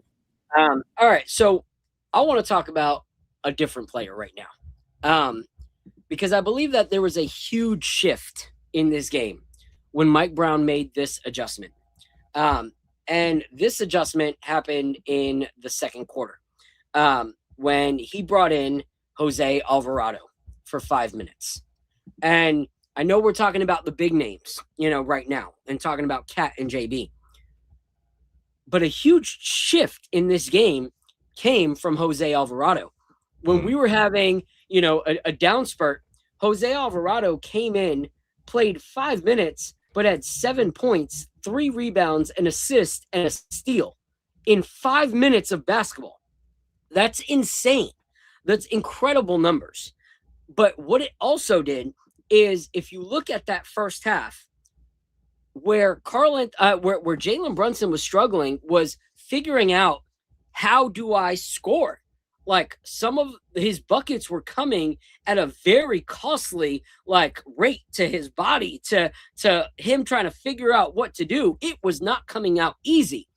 And you saw a drastic change in Jalen Brunson and the other guards' ways of approaching how to score against them after Jose Alvarado's minutes. Jose was fearless at driving up against Wemby, throwing it high off the glass where Wemby could not get it. Like, that was set as a tone by Jose Alvarado, nobody else. And everybody else saw how efficient it was that they emulated that. Jalen Brunson started taking, especially in the fourth quarter, many of those shots emulated the shots and the layups that Jose Alvarado took in that 5 minutes. Yeah. And so he made a huge, huge impact. But on top of that, he was also the guy that was going out there and stopping, everything that he was doing to walk up to players and to encourage them, getting off the bench, being their voice piece, being their cheerleader. That was him. Another moment, we're going to talk about this incident in a little bit, but there was an incident with Jalen Brunson, and I want to show this video because it was kind of a heated moment that happened, and we'll show that soon. But let's see who is the one that was being, once again, a leader for the New York Knicks. It was Jose Alvarado. So in this moment where, there's some tension going on, JB's a little frustrated, this is who we see come and act as, that guy. Mute it because I don't know. So there's drama going on. Here we come. Yeah, this was when the fan was talking crap to Brunson. And look, it's Jose Alvarado pulling him off, stepping in between, saying something to them. Then once JB's over here, where is it at? Jose comes back. Cooling him down. That is a leader. He is a leader on and off the court. And that was the second time he did that too, because he was screaming at Scott Foster and he was separating him from Scott Foster too. Exactly. And so that is him. And he is that guy. And so I know we have the nicknames. We got Brunson as the closer. Cat, is the mismatch in this season. In this series. OG is the stopper. Mikhail's the two-way. Josh Hart is the glue guy. Mitch, the blockness. Clarkson, Human Torch. Shamit, according to Al, is Big Baby Jesus. Big Baby Jordan. He's little Jordan.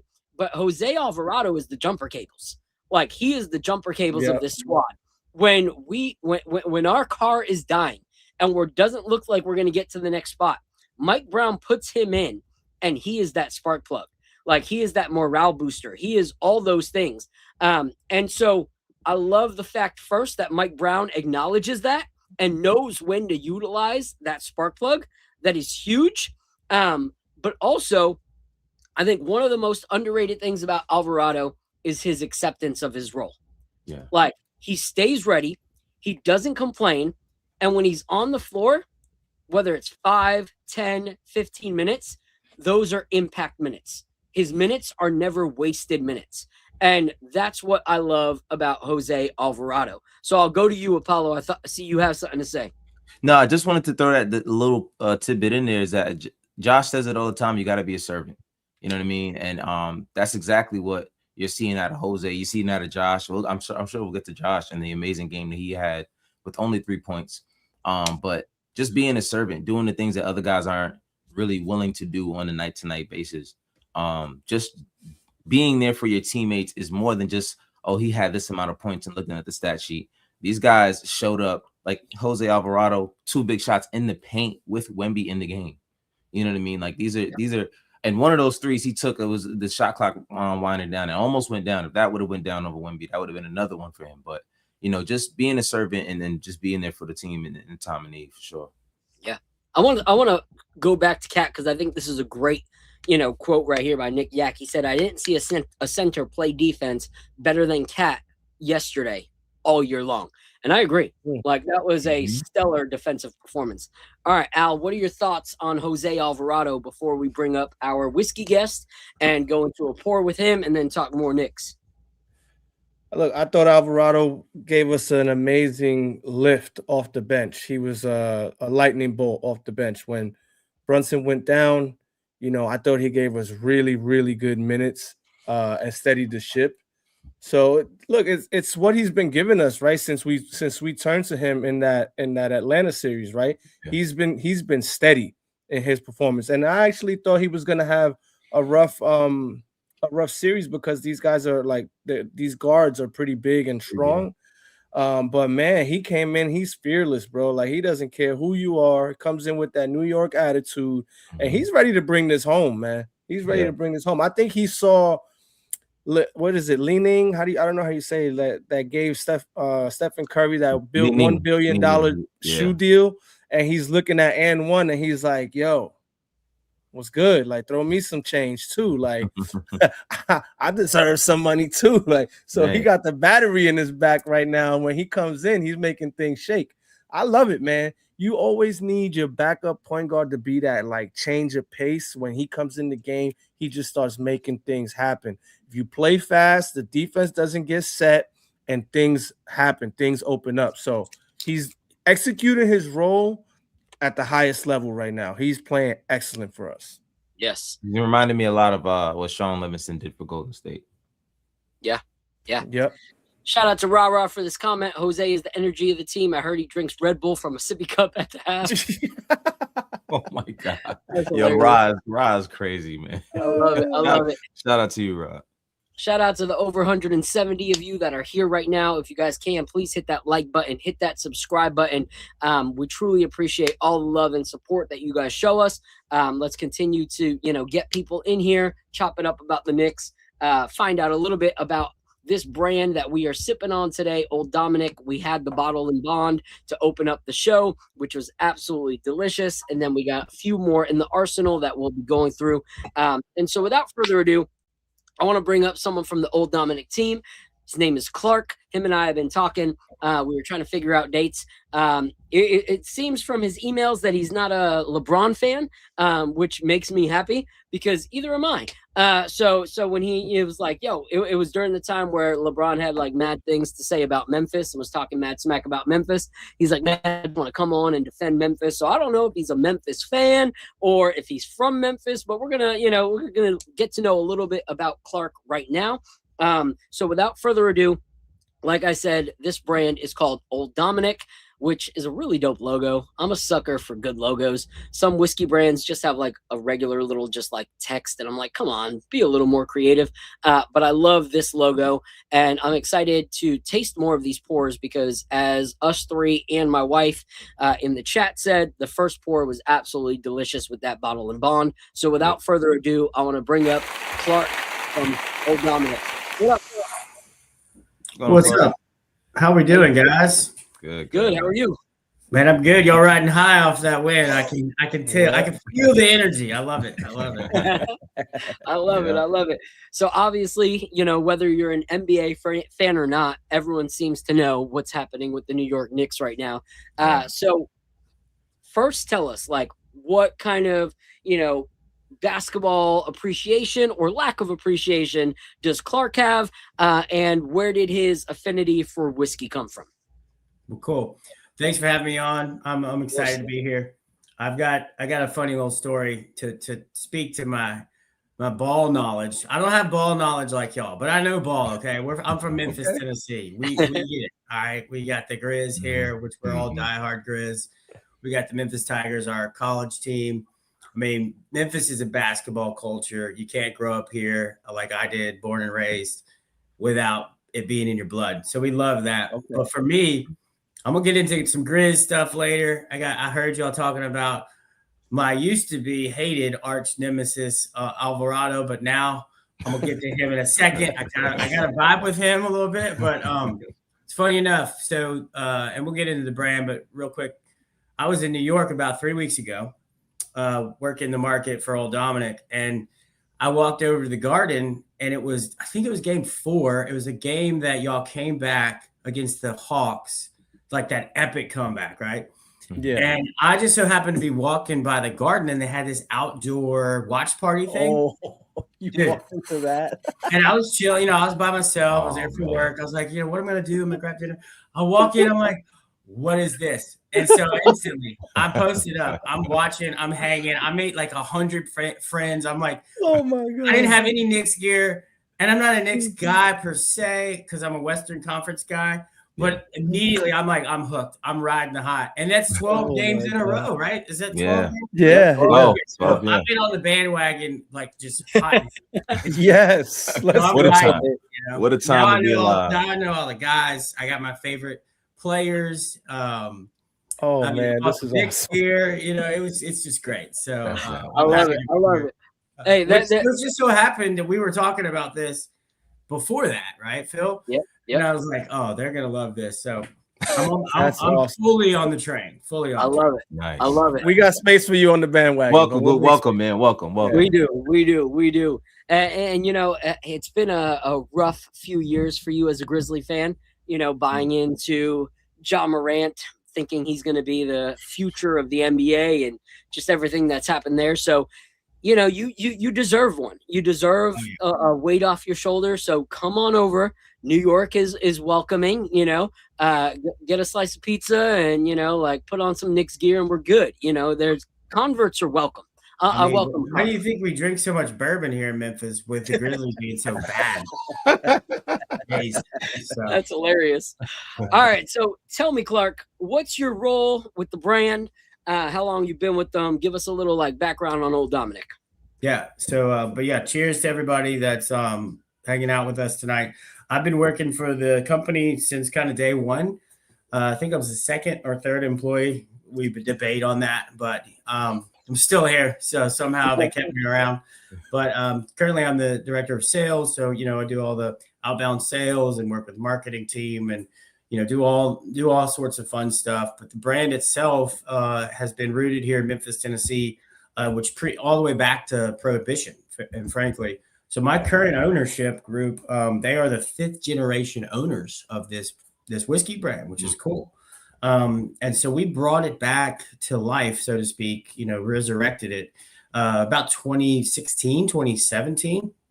And we've got a beautiful state-of-the-art facility downtown Memphis, where we make all of our spirits, especially the ones we're going to try, at our place, which is really cool. Nothing against source brands and all that stuff these days. You can find some phenomenal source whiskey, but we're proud to say, we lay it all down ourselves. We take the time to do it. It's expensive to do it the right way, but I think what we'll taste through tonight, y'all are going to see the proof, the proof, pun intended, is in the pudding, right? So, but we've developed a great brand over the years, stubbed our toe a bunch. It's a hard business to be in, but we've got phenomenal Tennessee whiskey, which I'll talk to you all about. We've also got bourbon. We've got a killer lineup of single barrels, some blended stuff. We've got a ton of finished product, so we're really kind of now flexing our muscle a little bit now that we have, 7, 8-year-old, almost 9-year-old distillate to play with. Whereas early on, the younger juice didn't quite shine. So we had to do some other stuff to it. But as kind of the story arc on a lot of craft distilleries these days, once they hit that 7, 8, 9-year mark, that's when they really kind of come into form.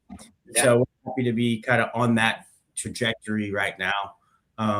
But yeah, I have a lot of fun in this. My favorite thing to do is make friends. That's kind of what we call it. Making friends is our business, kind of at the heart of what we do. Usually around a glass of bourbon or a glass of whiskey, but hey, that's what this industry is about. And we have a good time doing it. So, but yeah, that's short story on me. What are y'all sipping on right now? So we started with the bottled and bond. Okay, wonderful. Great. And that was delicious. That was so good. We were talking about the notes that we got off of it, and finding a little bit of that fruit in there, but the classics that you love in whiskey, the caramels, the honeys, the tobacco and oak. Is just a great bottled and bond. And so we love that one. And my wife's in the room next to me, and she's coming in and grabbing pours while she watches so that she could taste each and every one with us. And she loved that one as well, which is, if my wife approves, then the bottle stays here. So if it doesn't, then it gets moved to, where my other whiskeys are stored. So, what would you say? I've been doing this a while, and I like to say that the ladies have a very discerning palate. So I think they have a better palate than the boys. So she must know what she's talking about. So what would you say we should go into next out of the other 3 that we have here? Remind me what you'll have. I think you have a wheat single barrel. We have a wheat single. Single. Cask. The Cask strength. And a toddy. And toddy. We're going to end with the toddy. We got to save that. That's 4th quarter right there. Okay. So I'd say we jump into the other 4. I'd say we jump into the wheated whiskey single barrel. I sent you guys. I've actually got a pour of it right here. Okay. And we can get into that and talk about that. That's a fun one too. So the single barrel? Yeah. All right. Sorry. My wife took the other bottle. The wheated? Mm-hmm. Yeah. All right. So the wheated whiskey that we make, I always kind of like to back up a little bit, right? I'm sure most of your audience, and certainly y'all, everybody loves the wheated bourbon, right? That's such a craze. Everybody's chasing that, certainly from Sazerac and all those expressions that they do. A lot of people think, oh, I love a wheater. I'm like, yeah. Well, this is a wheated whiskey, right? This is 83% wheat, which is one of, if not the highest wheat contents out there on the market, right? You're gonna, a lot of people, they don't even realize some of those Sazerac products are 30, 40% wheat, not even what, right? So we're talking about 83% wheat. So that's going to give you some serious grassy, herbal kind of, almost akin to like a Scotch, almost like single malt Scotch element, which I really love. Especially coming off that bottle and bond that y'all tasted, which had a little bit, probably some sugar notes to it. Not a whole lot. Yeah. But this is absolutely kind of a complete departure from that kind of Tennessee whiskey style. This is definitely unique and different. And, what's funny, a lot of distilleries of our size don't particularly like to work with a high wheated mash bill. It's a little bit more labor intensive. Many distilleries need a dryer or to malt the grain. So it's a little bit more of an expensive mash bill to make, which is why you don't see a ton of craft distilleries, which I hate that term, but smaller distilleries doing it. But we do it. We've been laying this particular mash bill down for 7 years. So it was actually our third mash bill to make. So I think we've been working on it pretty well. One thing that's very unique and cool, and certainly, everybody on listening in tonight, you can only find that particular product through a single barrel pick. So either, your local store or a bourbon club, we don't do a ton of that, right? So that is fun. We don't have a shelfer version, like an everyday shelfer of that.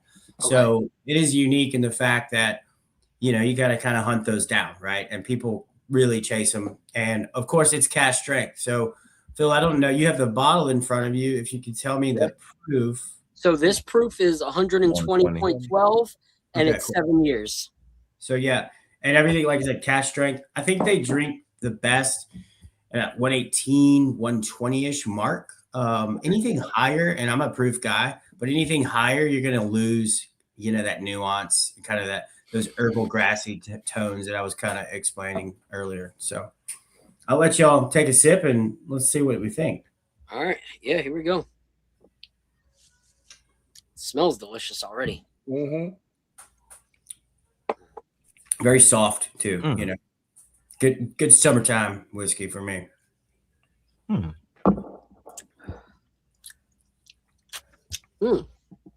That does not drink at its proof. That's the initial first thought is it drinks a lot lighter and smoother than what you would think of 120. Still got a little bit of corn, a little bit of rye to kind of soften it, round it out a little bit. But yeah, man, people love these. They chase to give you an idea of scale. We do about 70 single barrel picks of this a year. Okay. And we're in about 20-ish states. So not a whole lot, you're not going to find it, unless you are in a club or you have a store who's really, really up to speed on what's out there and how to get it too. So it's awesome. I know a lot of you New Yorkers hear him say, like, in a club, we're not talking about like, not that club. It's a whiskey bourbon club. Yeah. Although we can take this to the club if we want. I'm getting a little bit of honey notes, but the main note that I'm getting here is kind of like a licorice, almost. Yep. It's really nice. I think some licorice is kind of polarizing. I don't know. Some people might hear and think that it's not good, but it comes off really nice in whiskey. I'm not a licorice guy. I won't reach for licorice, but this tastes really nice. It's so I thought on the nose I was getting like a maple syrup kind of scent, but I'm getting more like a marshmallow, but like mixed with dark chocolate kind of taste. Like I'm getting a lot of like a dark chocolate note in there. Yeah. So that's actually really good. So with me, I'm getting like, this is like a dessert pour, which a lot of wheateds can be, but it's not like a dessert pour like some dessert pours are like typically creme brulee, type of dessert pours.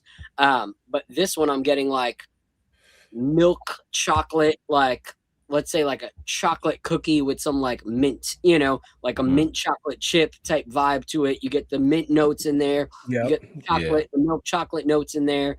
I also get like a little bit of like toasted almonds, a little bit of like honey butter.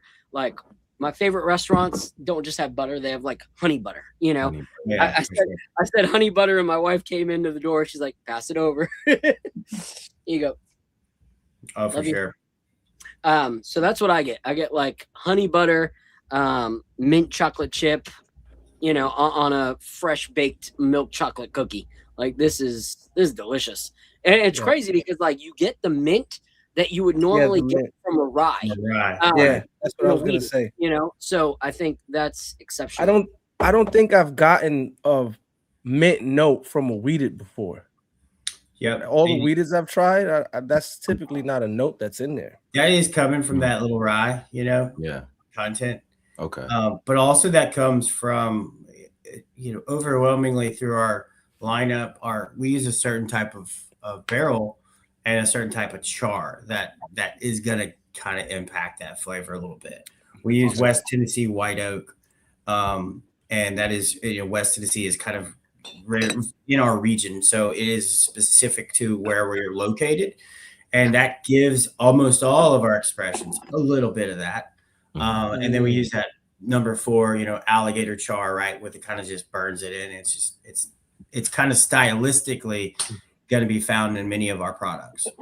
So that char is in there, so that's why you got that toasty marshmallowy kind of vibe, Apollo. Good pickup on that. Good pickup. Yeah, that's really good.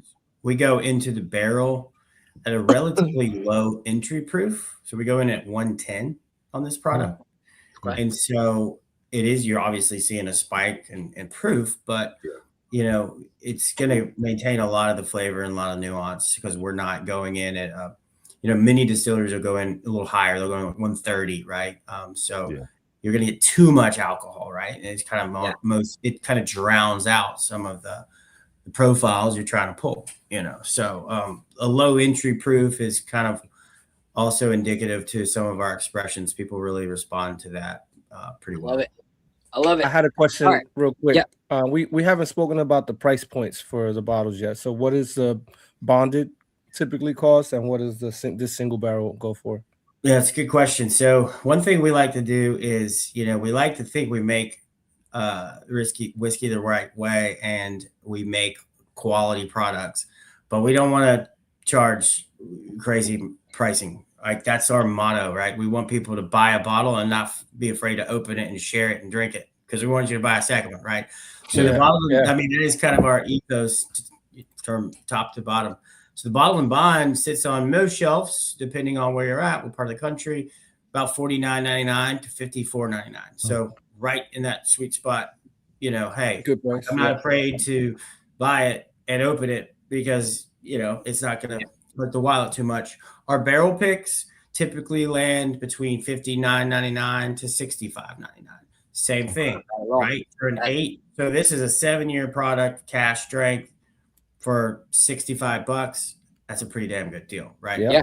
So the typical deal that we normally, as like whiskey content creators, say like an average not allocated like whiskey should be about $10 per year. You know, of the year. You know, if it goes too past that, you know, it's overpriced. So that's incredible. You guys are actually under that price point, and sometimes way over oak, right? Yeah. A 12-year bourbon is cool to say, but sometimes it misses the mark a little bit because it's you know, that's great. I used to think like I used to just like kind of gravitate towards, you know, the older the better, but that's not always true. Sometimes, like you said, it could be over oaky. It's not done right. So I kind of find since I've joined the show, I've gotten rid of that right. Or on the other end of the spectrum, people think the more expensive it is, the better. That's not always true. Oh, that's definitely not always true. Yeah, that's definitely not always true. So before we go into the next topic, as we talk Knicks with our newly recruited New York Knicks fan, Clark down there. I do want to say, you know, this is funny. Sometimes my wife, when I'm like making content, she'll like make fun of me. She'll be like, you don't even like, let's be real. Are those notes really there? She'll kind of give me like a hard time. So she said, I needed to taste the mint. I flat out didn't believe you. Philip, it's there. Yes, it is there. So my wife is starting to believe that I actually know what I'm talking about a little bit. All right. So before we go into it, I want to give a shout out to my guy Tony on Nick's Twitter. You know, he put a lot of work into creating this anthem of the different artists that are within the New York Knicks community to kind of create this like hip hop cipher of New York Knicks fans, and created a song called I'm a New York Knicks fan. It was actually kind of a dumpster fire because he just wanted people to like create stuff. And so people started just like taking out their phones, recording over the beat on like voice memo, sending it to him, or recording without the beat and sending it to him and being like, hey, put my verse on. And so we had like 18 people send stuff, and some of it, like, none of us knew if the beat made any sense to what they were rapping because we couldn't figure it out. So his original producer was like, listen, man, this is way too much time. I'm not a Knicks fan. I'm not really, going to put this much time into this. So Tony reached out to me. He's like, bro, it's a mountain of a thing to ask you to do. But if I can throw you some bread, is there any way you can see if you could do something with this? And I was like, I can try. Like, this is kind of a dumpster fire. But at the end of the day, I'm going to see if we can figure it out. So I'm going to play a portion of it. I'm not going to play the whole thing because it's like 8.5 minutes long or something like that, because there's a lot of us that, MC. I and Apollo were both, given the opportunity to be on the song. So shout out to my guy, Tony, for putting this all together. But I'll play a little bit of it up to the point where Apollo's verse comes out, and then we'll cut it. But this is the anthem for the playoffs. Tony, NYKX, stand up, Knicks Twitter. La música de Harry Fry. You could be a boss, you could be a rock star, maybe you a pimp, maybe you a mobster, maybe you a Mac. You could be a hitman, homie, it's a fact. I'm a New York Knicks fan. Hey. We them New York Knicks fans. Hey. I'm a New York Knicks fan. Hey. We some New York Knicks fans. Hey. I'm a New York Knicks fan. Got it. Run starting. This is New York, kick your chest like a Spartan. Day one we all in, always blue and orange. Knicks Twitter anthem, and you know who the star is. This is NYKX, and you already know we coming for the gold, man. I'm talking Larry O, Danos in New York like a space in here. Vibes back in the city like the Mason years. Hey, we them New York Knicks fans. Hey, I'm a New York Knicks fan. Hey, we some New York Knicks fans. Hey, I'm a New York Knicks fan. Hey yo, since Ross Strickland, I've been a Knicks fan. Flow was like stalks when he switched hands. Ewing was the big man. Oak broke the smoke like a pith strand. Indeed, you couldn't withstand. Made you play in quicksand. 4-point play, had it rocking like the Big Bang. Now it's Mike Breen with a big bang. Garden Angels, we don't do the kid brand. Squads get ran out the garden by the Knicks fan. They want to know how long I've been a Knicks fan. On the court, I still see Michael Ray Richardson. If you ain't heard my voice, that means it ain't over. 3 capital S's, it's the closer.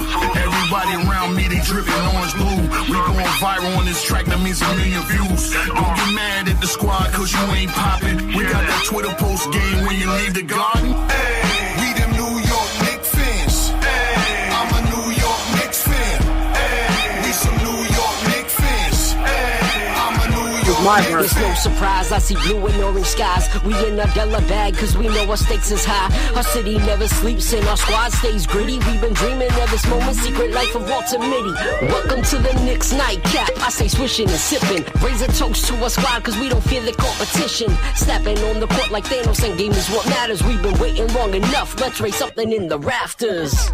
I've been here since Quintel Woods. I've been known why these wins felt good. Get your standards up. You're man enough to set a goal to say champ or bust and not raise a banner for a Phantom Cup. Damn, that's tough. Singly focused, bringing the culture. Put my head in the film. I feel like Mia the Coaster. Call me Old Nick, the devil's in the detail. Reggie Miller, I choke him out like Spreeware. Beware, you could never rock the Knickerbockers. I promise, them lights too bright in the garden. Knicks fans travel, your 9-1 problems. We pull up on your second-rate arena, make it ours then. Disheartening, sorry for your sorrow. Survival of the fittest, and we come for all the marbles. Chip or bust, all yeah, it's us. Too monstrous the way that we ball in the clutch. You could be a boss, you could be a rock star. Maybe you a pimp, maybe you a mobster, maybe you a Mac. You could be a hitman, homie, it's a fact. I'm a New York Knicks fan. Hey, we them New York Knicks fans. Hey, I'm a New York Knicks fan. Hey, we some New York Knicks fans. Hey, I'm a New York Knicks fan. Real Knicks fan since 2004. Been through hard times, homie, that's for sure. Now it's 50 win seasons in the Gardens Eden. Breen and Clyde narrating while the crowd streaming. I guess the captain probably hit a shot. Now Mikal probably ran down, took the rock. You could catch a rip through from OG. Big Bodega fade away out the post middies. Who but us? Tell me who do it better. Tim's jeans, Knicks fitted, new sweater, drop the Addy. 33rd, 27th, and 8th, no COVID, but we checking your energy at the gate. That's a fact. Go New York, go. Get it poppin'. Cause even after the banner raised, they ain't stopping what we do. All these other teams that see through New York. Only two things matter, orange and blue. Hollow. Let's go. Let's go. Let's go. So shout out to my guy Tony for having that idea and giving me the opportunity to put it together, and Apollo and I to be on that. That's the anthem. So if you're watching and you're having watch parties, hit me up. We can send that to you so that you guys can play it at your watch party. I just made the edited version for our watch party for tomorrow night. So looking forward to it. But let's go into the next topic, guys, as we enjoy the rest of this pour before going into the next one. I want to talk about OG Anunoby.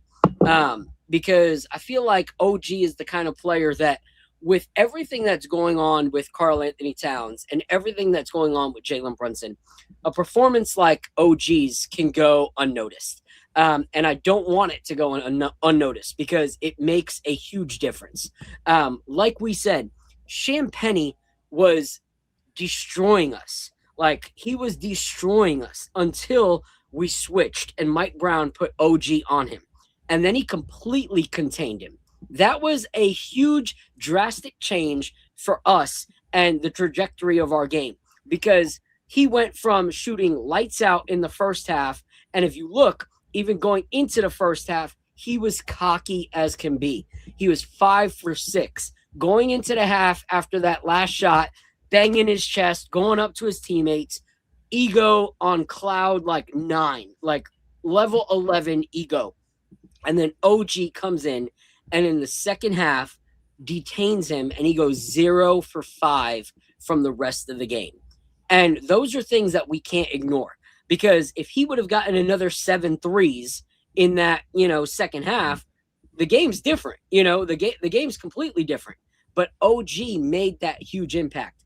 And we also can't forget, though his numbers weren't historical offensively, he still put up 17 points, had a block, a steal, and 3 assists.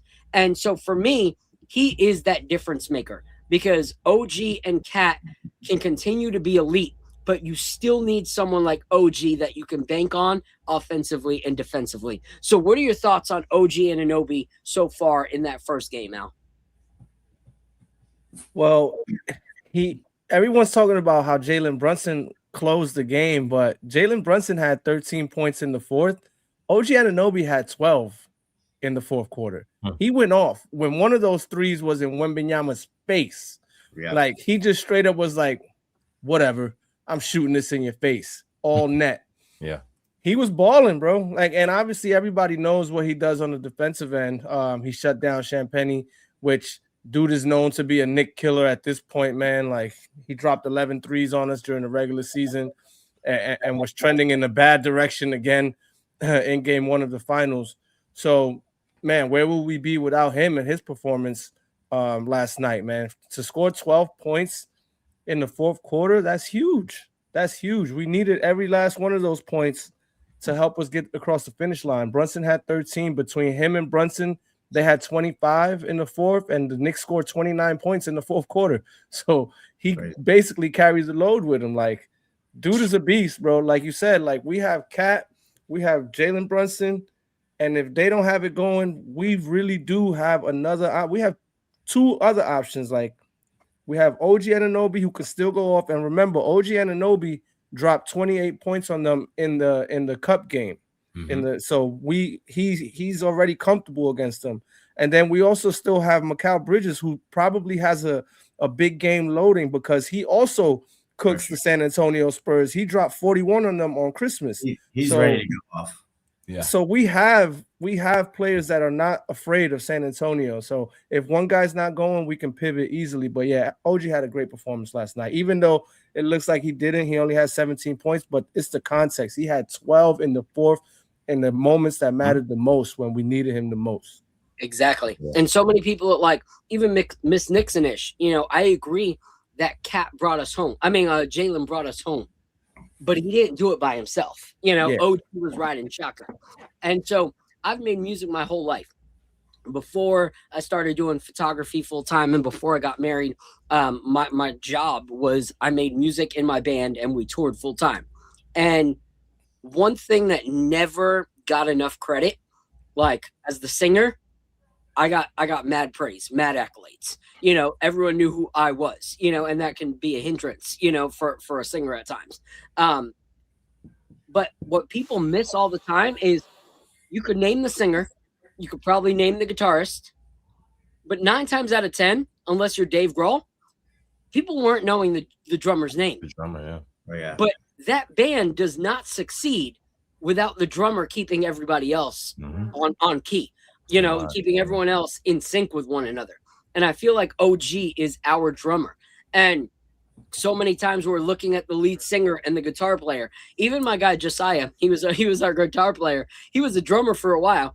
And like the people in our town knew who he was because like he was very active in the music community. But like when he became our guitar player, everybody knew who Josiah was, but when he was the drummer, not as many people knew who he was. So just switching his position in the band made him that much more, popular and famous.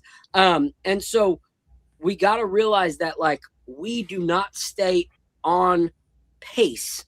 Like if there was not an OG in that second quarter that they still had to worry about, it would have been harder for Brunson because they could have double teamed him, like offensively, defensively. If we're not shutting players down and keeping Champagne at 0 for 5, the score is a lot closer and we're not getting, that 10-point lead at the end. Even if he makes 3 of those threes, the game is neck to neck again, So what are your thoughts, Apollo? I mean, it's like you said, he had Al, he had 12 points in the fourth quarter. So he had a pretty quiet game up until then. He only ended up with 17 points to finish the game. So he only had 5 points through 3 quarters. He was relatively quiet. I think we were in the chat, and I think Fritz, if it's Fritz, he was like, the only person that's not having a normal kind of game is OG. And it's like the moment he said that, it's like OG was like, oh, okay, I hear you. And heard him. Went right at, he heard him and went right at him. So it's, it's good to see that these guys are. One thing that I did notice with OG, not as much this season, but more last season and maybe towards the beginning of this season, is when he wasn't getting as many shots as everybody else, he would kind of like fall back. Like he would kind of feel like he wasn't part of what was going on. But he's learned how to affect the game in other ways without having the ball in his hands. Just a few times reaching in on Wemby as he's driving on Cat and creating that deflection. Just being there for just, making the job difficult. These guys, as much as people talk about seeing Wemby and even seeing Mitch in the paint and then being deterred and going the other way, the same thing happens when these guys see OG on the floor. These guys, they're willing to try certain things with the ball in their hands, but when they see OG, they're like, you know what, that's probably not a good move to make. And I've said all the time, without you having to make a move to affect what someone's doing, that makes you 10 times more reliable and valuable to your team because you don't actually have to do anything to stop what's going on. The guys in their own head will say, you know what, that guy's over there, I'm not going there. And, you're starting to see, especially in the crunch time moments, for him to have 12 points, like you mentioned, Al, that big 3 over Wemby was just, I think, was a huge turning point for himself as well, because he just started to light himself on fire. And I think once that happened, you started to see the energy of San Antonio get turned down a little bit. The arena got a little bit quieter, and then the Knicks chant started to get a little bit louder. So I think OG had a really, really big impact on that game, especially when it mattered. And we're going to need a lot more of that to finish this out. Yeah. And one thing I think people miss is this is not the Knicks team of old, okay? So in that first half, yes, he had a quiet first half, but let's look at how many other shots were taken by all the other players in that first half. Josh had 3 shots. OG had 3 shots. Karl had 9. Mikal had 3. Brunson had 15 alone. Shamet had 5. Miles had 4. Mitch had 2. Jose had 4. Clarkson had 1. That's a lot of shots to be taken up in 2 quarters of basketball. So it's like, where would he have, done it if he wasn't in the crazy groove, And so for me, I would rather him go, okay, I'm not really, and even when he did, he was still effective. He went 2 for 3. Like a lot of other people shot more shots, but had less efficiency than he did. So the shots that he took were at least decent shots. And he, it's not like the series of old where in a half of basketball, OG was playing 20 minutes. He played 16 in that half. So I think it wasn't like crazy impressive when it comes to that, but I feel like he is not forcing things, and I think it worked well with the flow of the game personally. Yeah. Another good thing that we didn't mention is that he looks like he's moving really well and he's over the hamstring thing, because in the Cleveland series he had a brace or kinetic tape or something on the hamstring still, and he looked like he wasn't moving quite 100% in my opinion. But now that looks to be behind him. Did you guys feel the same way? Yeah, I think the rest definitely did him more than anyone. I think it did OG a lot of justice, just being able to get over that hamstring injury, because that's, as we saw a couple years ago, once OG went out with that hamstring, our team as a whole, everything went downhill. I noticed one thing when they switched to him to Champagne. He tried to come out and heat check OG on the first 3 and clanked it. Didn't even hit the rim. I was like, oh, shit. All right, here we go. Yep. And I was like, whoa, okay. Because he was cooking, y'all. He was cooking. It was something. So I agree. And that's a great sign, that you first play, see the difference already. That player's like, okay, it's not going to be as easy as it was in the first half. That just shows, how valuable OG Anunoby is to us. And one thing I'll say is, yes, I see him moving better. But when you come back from an injury like that after sitting for a long time, I don't think that you're going to be as aggressive off the bat as you were before. And I feel like after those first 2 quarters, he gave himself permission to be aggressive. Like, he saw that his body was fine, that he was, with the pace of the game, it wasn't bothering him, and he gave himself that green light to be aggressive. And that's what we saw in that 4th quarter, was that he was fully aggressive. And that's what you want to see at the end of game 1, because that's promising for what we're going to see in game 2. Like, all these things are promising things for game 2 because of what we saw come to fruition in game 1. So shout out to them. Shout out to the over 190 plus of you guys in the chat right now.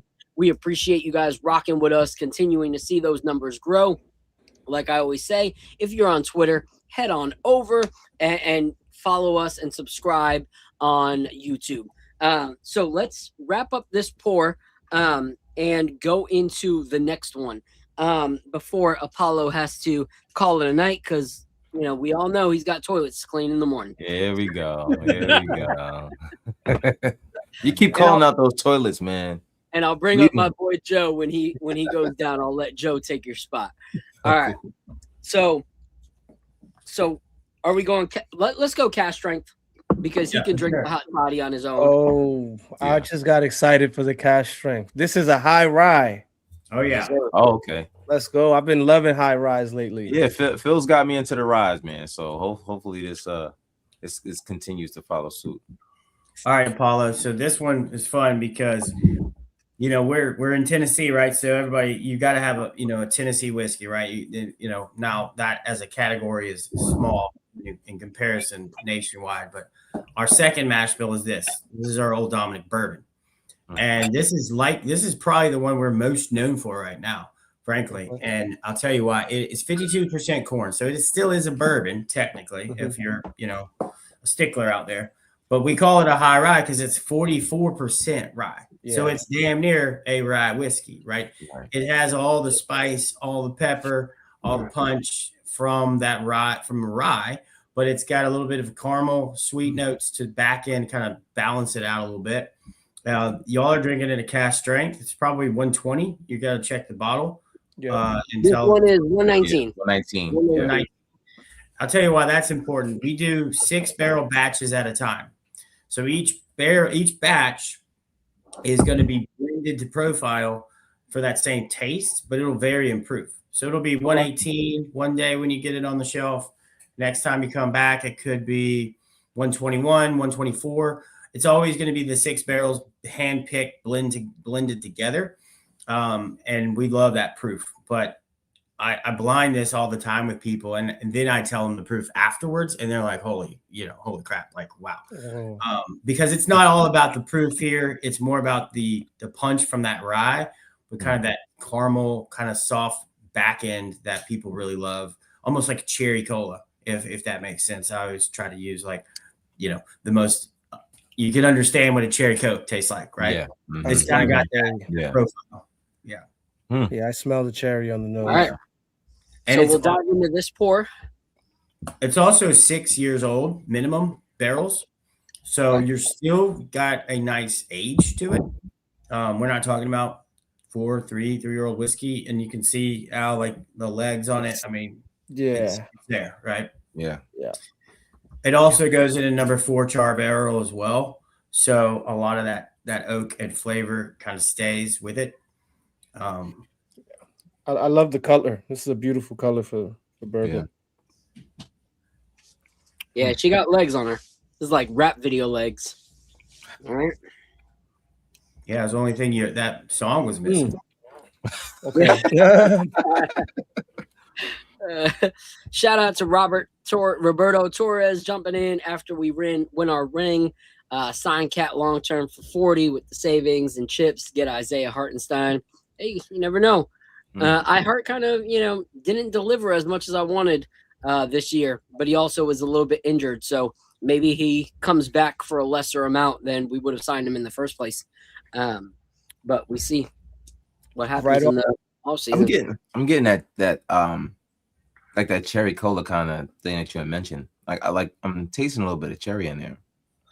Yeah, me too. I right off the bat, like the viscosity on this is insane. Like compared to the other ones, this is very oily. It's nice. I love when bourbons go down like that. For me, this is like a nice coating. Yeah. Best. I typically am a neat pour guy, but this is best with just one cube for me. Really? Okay. It even becomes more oily and the proof mutes just a touch, and you get a lot more of the profile that cherry cola going on. Yeah, this is crazy because even though it's a high rye, you get the earthiness of a rye for sure, which I like personally. I get a little bit of like that black pepper that you get in rye, but I also get like chocolate covered cherries. Like I get a little bit of chocolate, a little bit of cherry on top of it. Which for me, what it reminds me of is, if I was to make a old fashioned with like mole bitters and maraschino cherries, and it'd be a high proof whiskey, this would be it. It's one of those old fashions that I love to make are, instead of 2 ounces bourbon, do like 1 ounce bourbon, 1 ounce rye, like this would be that, like with the maraschino in there, with the chocolate covered cherries. Yeah, this is delicious. And I love leather notes. So anytime I get a hint of leather notes, you can sign me up for the bottle over and over again. And that's what I get from this, is a little bit of hint of leather, which is delicious. This is fantastic. Yeah, this is fantastic. Oh my God. And you'll find this one on the shelf for like $49.99. That's what I was about to ask you. That's what? Essentially it's like a barrel pick, like I mentioned, we're doing 6 hand-picked barrels per batch, right? So it's just phenomenal product. It really is. This is incredible. I love it. I love it. I'm gonna have to order me some. Yeah, butterscotch kind of taste in there too. Yeah. You can always, Yeah. this one you can order on our website as well if you're not, located in a market that we sell directly to, brick and mortar retail. But it's probably next to the toddy. And we're going to try to at the end. This is our number one seller, hands down. Wow. Yeah, this is really You guys good. selling North Carolina? No, I wish we did. Damn it. The state laws are kind of goofy, as you know. Yeah. We will be soon. We'll probably do it next year, but it's tough. So what is the deal with the state? Everyone that comes on this show says that, and I don't know that, and then because they usually go to South Carolina, but it's the state controls all. They basically have a state liquor board, right? So I have to go to them and say, hey, do you want to carry this product? And the state is, they bring the cases in and they sell to the state run liquor stores. So they kind of act as the wholesaler in that model. And, what they're kind of always tell you is, hey, if there's not a huge demand for it, we're not going to stock it. And, that only hurts the consumer. It doesn't, It is what it is. But so they are controlled by ABC Liquors in North Carolina.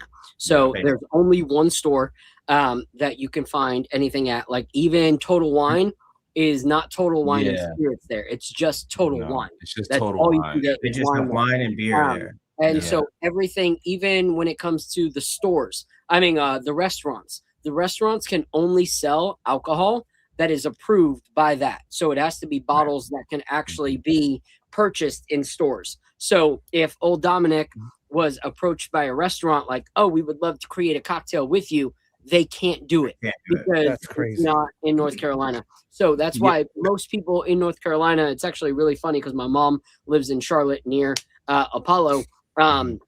There's a store called Southern Wine and Spirits, which is right across the border in South Carolina. And they actually flew and pissed North Carolina off like crazy. They flew a hot air balloon that said, like, is your liquor controlled? Ours isn't. And then their number. And it flew over Charlotte so that people knew that they could buy whatever they wanted. Funny enough, our best store in the whole state of South Carolina is that store because people go to the border. Same thing with Bristol, Tennessee, like that part of the Tennessee, Carolina border. People travel over to get stuff. So it is what it is, but we'll be there soon. Sorry. Yeah, it's so, one of my friends had come from North Carolina, from Florida, and he was like, "Let's go to Total Wine. I'll have what I'm looking for." And he could say whiskey and some tequila and stuff. And he's there. He's like, "They don't have any of that stuff here." And I didn't even know that at that time. But I realize now, I'm like, oh, I get it now. I think also Virginia as well. Yeah. There's about 11 states that are like that. Yeah. So Apollo, just take the 15-minute ride over to South Carolina from where you're at. Southern Spirits is incredible. Like great bottles, great, single barrel picks and all that. Apollo, I know you got to go. So let everybody know where they can follow and support you. Guard Up Knicks everywhere, man. Twitter, Instagram, even Facebook, Guard Up Knicks, and that'll be me, man. It's just me, myself, and I'm just kidding. My team is also as well. They're still there. As much we haven't done any shows in a little while. We're trying to work some things out behind closed doors. Still like to bring you guys a lot more content and hopefully bring some things to the Nick of Time show channel as well. Just been trying to work out some scheduling with these guys, and that's been our issue. But things are coming soon. But salute to everyone here, man. Appreciate you.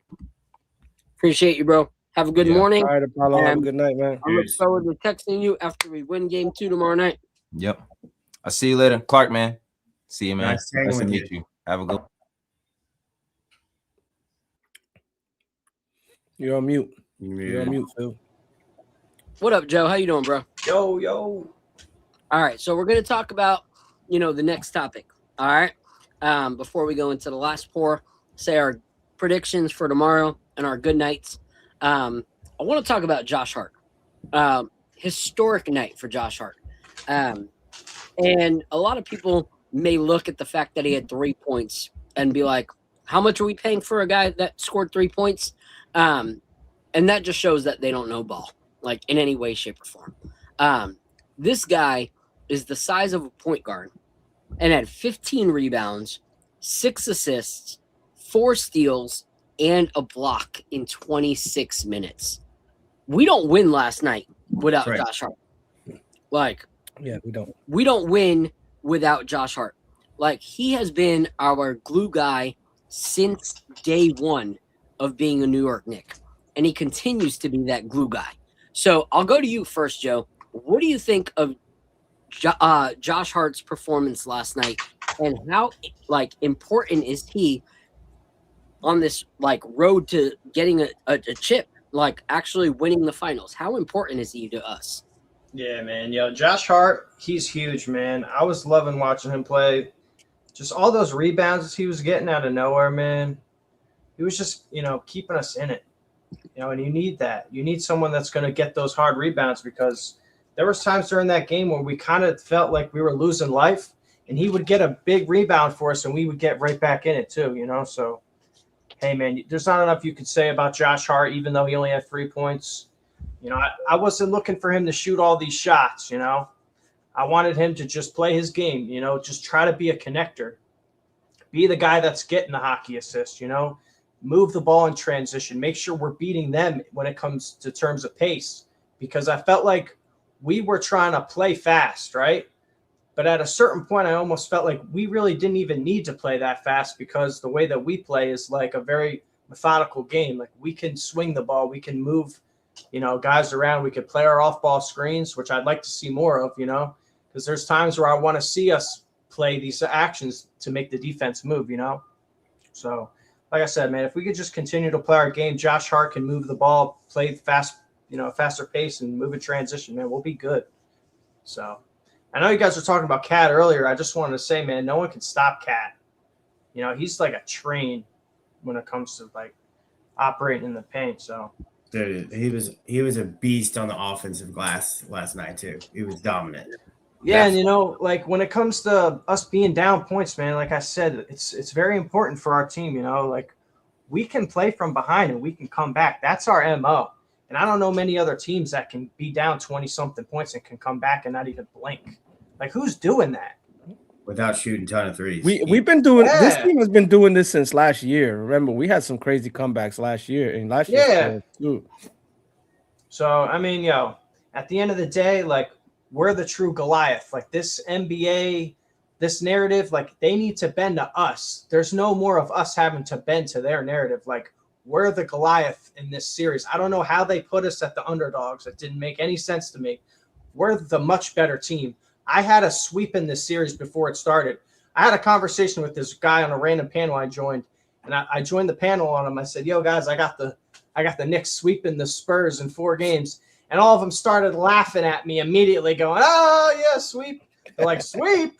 I'm like, "Yeah, man." I'm like, "You guys want to laugh, but I've been predicting every series since we got here, man. I'm top 200 on the NBA bracket challenge, man. I know what I'm talking about. You want to kick me out of here like I'm some kind of Joe Schmo, and I don't know what I'm saying. But listen, when we sweep you guys in the finals and it's a wrap, what are you going to be saying then? Nothing. It's going to be crickets."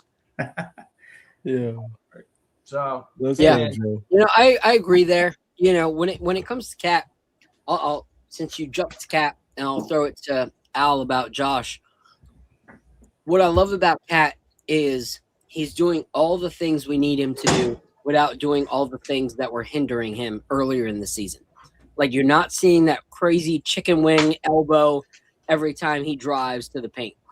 These are pure dominant takes to the basket, which for me, it's he's done that chicken wing fouling thing for most of his career. And he realized how much it was setting us back as a team.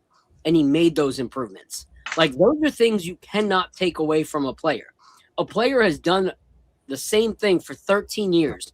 And he goes, how can I be better for my team? And he figures out a way by the end of the season to stop doing something he's so used to doing. You have to give props where it's due.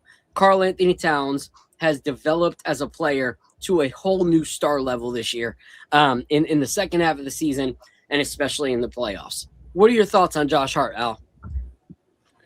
Yo, Josh Hart, the best 3-point performance in NBA history. Absolutely incredible. 15 rebounds, 6 assists, 4 steals, a block, and a plus 22 on the game. Like, this guy didn't play the first half. He played 7 minutes the first half because he got in foul trouble. So all of his production pretty much came in the second half. In the last 5 minutes of the game, he had 3 huge rebounds and 2 steals. Like, these rebounds were over Wemby, taking rebounds out of his hands. And I have the clip here. It's a 30-second clip. I really want to show you guys this clip. Put this up, Phil, so you can see this. Box against Hart, pokes it away. Hart with the steal. Wemby drives, the shot is up, missed it. Champagny had it, lost it. Ball. Huge, man. Like, these are huge Shoutout, plays. three-pointer. Hart, another offensive rebound. Nearly throws it away. Towns has 4 fouls. Hand off to Fox. Fox gets in the paint, jump shot, too strong. Hart rips down another rebound. Bruh. Wemby, under a minute to play, dribbles it off his foot. I think that was it. Yo, and this just reminds me of when there was that clip. I don't know if it was last year. I think it was last year. He went up to Mitchell Robinson and he's like, "You get regular rebounds. I get rebounds that break teams." Yeah, that's for sure. That's what those rebounds did right there. Yeah, man. Greatest 3-point performance in NBA history. Book it. Let's argue. I don't think I've ever seen a player get a rebound, rush to the other side of the court on a fast-paced movement, and grab the rebound on the other end of the court. Yeah. Like, that was crazy. Like, absolutely remarkable.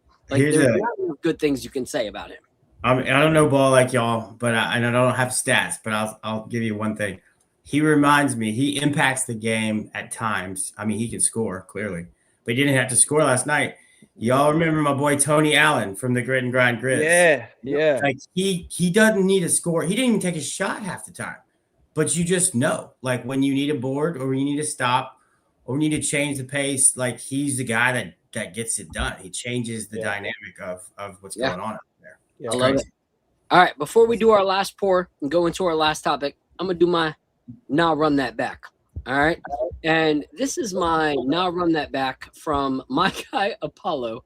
He sent this while we were on a text message, while we were on the show. And it made me crack up because it's actually really funny. Also really creepy looking at the same time.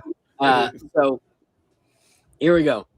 He said, "Not going to lie, after seeing Brunson get injured and jump right back into motion, this is who I thought I saw last night." This weird Kobe Brunson concoction is creepy, but also incredible. Honestly, after he got injured twice, there was concerns. And we all know historically that the referee that was calling that game historically calls things in the favor of the other team against the Knicks. That's just what he's always done and always will do, which is why Jalen Brunson was so pissed off at him. But Jalen Brunson rose to the occasion. You know, after me and Al were like, "Oh my gosh, Brunson is down. Like, is this our season? Like, do we really end it with Brunson getting hurt in the finals and not being able to prove who he is?" And Jalen Brunson shakes it off, comes back. And if you watch the post game, they're like, on a scale of 1 to 10, like, just be honest with us. Like, how are you feeling? Like, how bad does it hurt? And Jalen just smiles and he goes, "I'll be okay." You know, like that's his MO, is like, my body is hurting, but I don't care. Like, this is playoff time. This is the finals. So shout out to JB for that. Let's go into this last pour and then end on our predictions for, you know, the next series. I do want to give a shout out to our bench and the production that they put up. You got, you know, Jose Alvarado doing what he does. Landry Shamet went 5 for 9, which cannot go, you know, without recognition. He also had 1 rebound. Miles McBride had 4 assists, so you got to give props there. It was pretty much a team win last night, and that's all you can ask for this far into the playoffs. So let's go into this last pour. I'm interested in this. All right. My wife is a huge fan of hot toddies, and this is called the original toddy, 60 proof. So tell us a little bit about this right here. All right. So I mentioned that Old Dominick kind of predates Prohibition, right? So we're talking about 150 years ago. This product was around and, widely distributed all over the country. What they would do back in the day is we would take White Lightning, White Dog, Moonshine, whatever you want to call it, right? And flavor it because, back in the day, like they needed to kind of impart better flavors to, let's just call it bad whiskey, right? So our founder was a street merchant. He had a produce cart and he had grocery stores and all this kind of things. So he would take barrels of whiskey and he would put cinnamon and clove, black pepper, dried fruit, whatever he had lying around, and he would flavor that whiskey to make, at the time, the first bottled toddy, right? And mind you, this is before penicillin, before Advil, before all that, right? So sometimes, people drank medicinally. And so this kind of was birthed as a medicinal pour, although it was then just consumed on its own and people just enjoyed drinking it. But it kind of carved itself a niche by being, what they used to advertise it as a pour that cures all ailments. In fact, doctors would actually prescribe this to people. Now, we do it a little different. We're taking the same concept, but we're taking a 3-year-old barrel of our high rye bourbon that we just tried. Okay. And we're adding cinnamon, clove, spices, sugar, of course, some water, and then we're, steeping those spices inside the barrel itself. And then chill filtering it. So you can hold the bottle up, Phil, to the camera a little bit. It's kind of got like a little bit of a hue, a little bit to it, because it's a natural process. It's all natural ingredients. Okay. Okay. And the way we like to drink it is just over ice, or you warm it up. You warm it up and add a little bit of cider, or just warm it up on its own, dude. It changes completely. So it's like Christmas in a bottle. That's how I like to describe the way it tastes, All right. and the way it smells. I'm gonna get ice real quick, and I'll be right back. Do it. So when I lived in New York, I used to. Sorry, that made it seem like I'm not from New York. My last few years in New York, I was throwing these ugly Christmas sweater parties, and one year, my mom's cool, so she used to party with us too. One year, my mom made hot toddies because obviously it's cold in New York.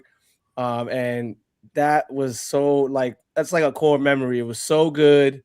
We had the windows up, open. So cause it's cold, but you're drinking the warm hot. So they were warm hot toddies that we were drinking to keep us warm. And they just went over so well. Everyone drank it. They loved it and finished it. So I'm excited.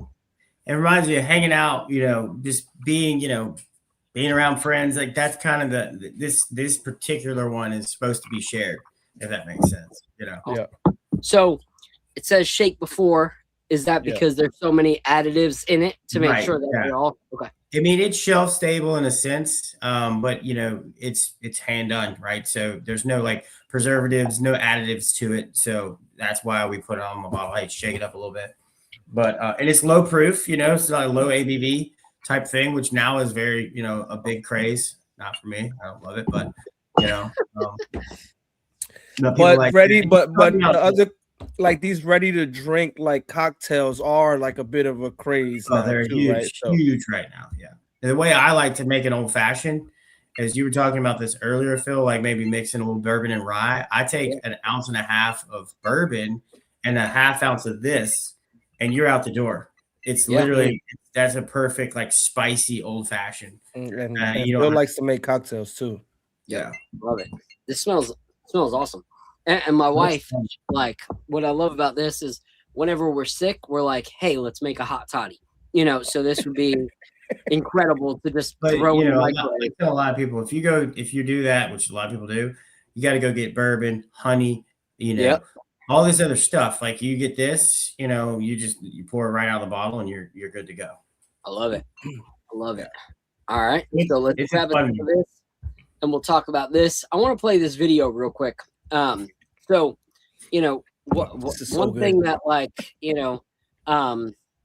I hold true to. So is the idea of, checking your pride. I feel like when you're too haughty or you're too consumed with yourself, there's always going to be a downfall. And so, one of my, verses that I hold true to on myself, when I was making music, when I'm creating content, anything like that, is Proverbs 16:18. It says, pride goes before destruction and a haughty spirit before a fall. Like pride comes before the fall. That's something that we all know, we all hear about. And so I want to play this video because I feel like it's imperative for the future of this series. Because I think that like anyone in professional sports knows that there's ups and downs. And I think when you're willing to acknowledge those ups and downs, like Jalen Brunson has many times this series, going, I just need to be better. Like we need to learn. We need to figure this out as a team. It has actually pushed us to be better because he's admitted where he's fallen short and he's been like, how do I get better? But I feel like this right here predicts how this series is going to go. This is Victor Wembanyama after this last series. And it shows a lot of his pride, his ego. And I think that this is going to completely come back and bite him and the Spurs. What do you think you need to do in this series that you've done so far? I mean, it's almost not like I have anything to figure out. It's almost like I have to be normal, not even good. I just it's like I'm just doing the right things is enough. It's when we pick man, when I pick man, is when we shoot ourselves in the foot. It's this is why I'm not worried. It's we're gonna be so much better. I'm gonna be so much better. Like in every video that you see of him from that loss, he pretty much has an ego of we don't have to do anything different. Like at the end of the day, we're better. I'm gonna be better, and this is in the bag. Like he just believes so much of himself that there's no room for improvement. There's no room for growth. And I feel like that's going to be their downfall. And so I've been Knicks in 6 this whole time. But I think I'm going to shift. I think it's going to be Knicks in 5. And I think that we're going to take this. Al, what are your thoughts on his post game, his persona of it's not the Knicks. It's just, all I got to do is be me and we got this. I'm going to be nice and shoot him some bail because originally when I heard that, I thought it was very cocky. But I went back and listened to it again and I was like, are we missing something? Is there something that's like kind of being lost in translation? Remember, he is French. So I think what he was trying to say was like, I think he's probably attributing the fact that he went 6 for 21 to him trying to do too much, like for him trying to be the superhero and like bring his team, like to will his team to victory. And he's like, I got to get out of my own head and just play my game, like, and not try to do that, like, because that was to my detriment. I want to think that that's what he was trying to say. Because if it's what you were saying, and honestly, to be quite frank, he always sounds the way that you said, Phil. Like he's done it in other post games where he sounds very arrogant and cocky. So I could see you why you said that. I can see why most people think that. But when I listened to it, I was like, maybe he didn't. I'm gonna cut him some bail. But either way, they're getting swept. I think they're getting swept. Listen, this is a guy that has been babied his whole career. He the minutes that he plays, the amount of games that he plays, this is his first playoff run, and he's all the way in the finals already. And he also played FIBA basketball this summer. He emptied the gas tank on OKC. The way he cried after that, like that was all that mattered to him was beating OKC. And now he's here and his gas tank is on E. This has happened before in the NBA. When Shaq was a dominant presence, just like Wemby, he led his 95 Magic to the team and got swept by the Houston Rockets and the 32-year-old Hakeem Olajuwon. And to a lesser extent, Dwight Howard did the same thing with the Magic. He was super dominant, got to the finals, got swept as well. And then LeBron did it too. In 2007, LeBron led his team to the finals and he got swept. So, we're quick to anoint Wemby as the alien and this next like super being of the NBA, and people love seeing greatness and they love watching the Knicks lose. So people are gonna constantly keep cheering for Wemby and they're gonna keep spinning narratives to say that Wemby's gonna beat us. But I really, really don't think that it's their time. That this team is also super, super young. Wemby is 22. I don't know the last time that a 22-year-old led their team in terms of like being not just the points leader, but also the vocal leader, the actual captain and leader of the team. Yeah. I don't know the last time that there was a player that has done that. And also his supporting cast, like usually when you have a player that's that young, the supporting cast is probably veterans and stuff. His supporting cast is a 19-year-old and another 21-year-old. So like that's unprecedented. I just don't see it. I don't think it's going to happen. They're not like my guy Lee said, these guys, they're gonna be really good, okay, but they're not even in their prime yet. Like they're just not mature yet. Like it's like they're like a 3-year-old bourbon, a 2-year-old bourbon right now. Like they gotta simmer a little bit more in that barrel. You know what I'm saying? Right. And so that's where I think they're at.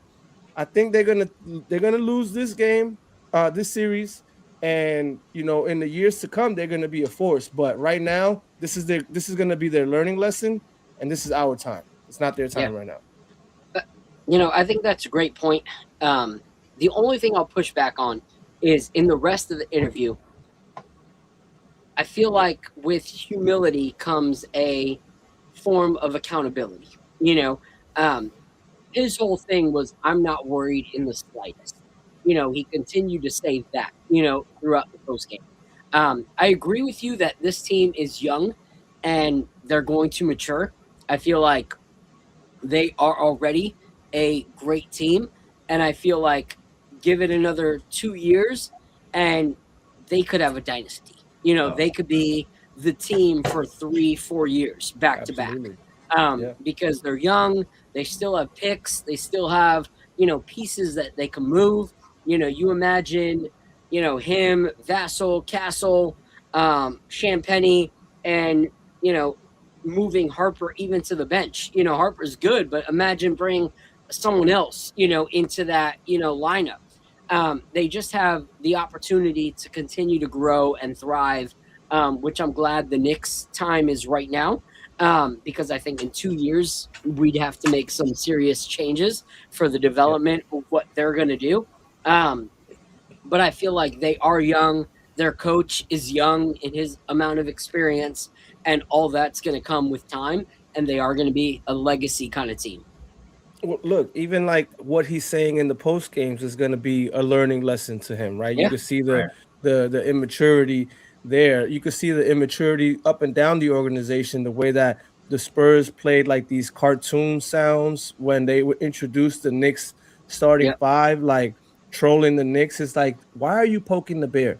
One of the things that I love about this Knicks team is that every time they ask us a leading question where you could just like provide bulletin board material to the other team, the Knicks take the high road. They never fall for that trap. It's like, you don't need to do that. Like, there's no reason. They're already like trying to beat you. Like, you don't need to add, more into the fire, more wood to the fire. So they're going to learn those are some of the other lessons that they're going to learn off the court too. Yeah, I agree. All right, Joe, what are your thoughts on Victor and his, perception right now? Well, Al, that's a great point, man, because I said it, I said rude awakening. I said eventually, the things are going to turn and things are going to go the way we want them to. Like, JB is going to turn up. He's going to go Super Saiyan mode. He's going to take full control of the game and impose our will.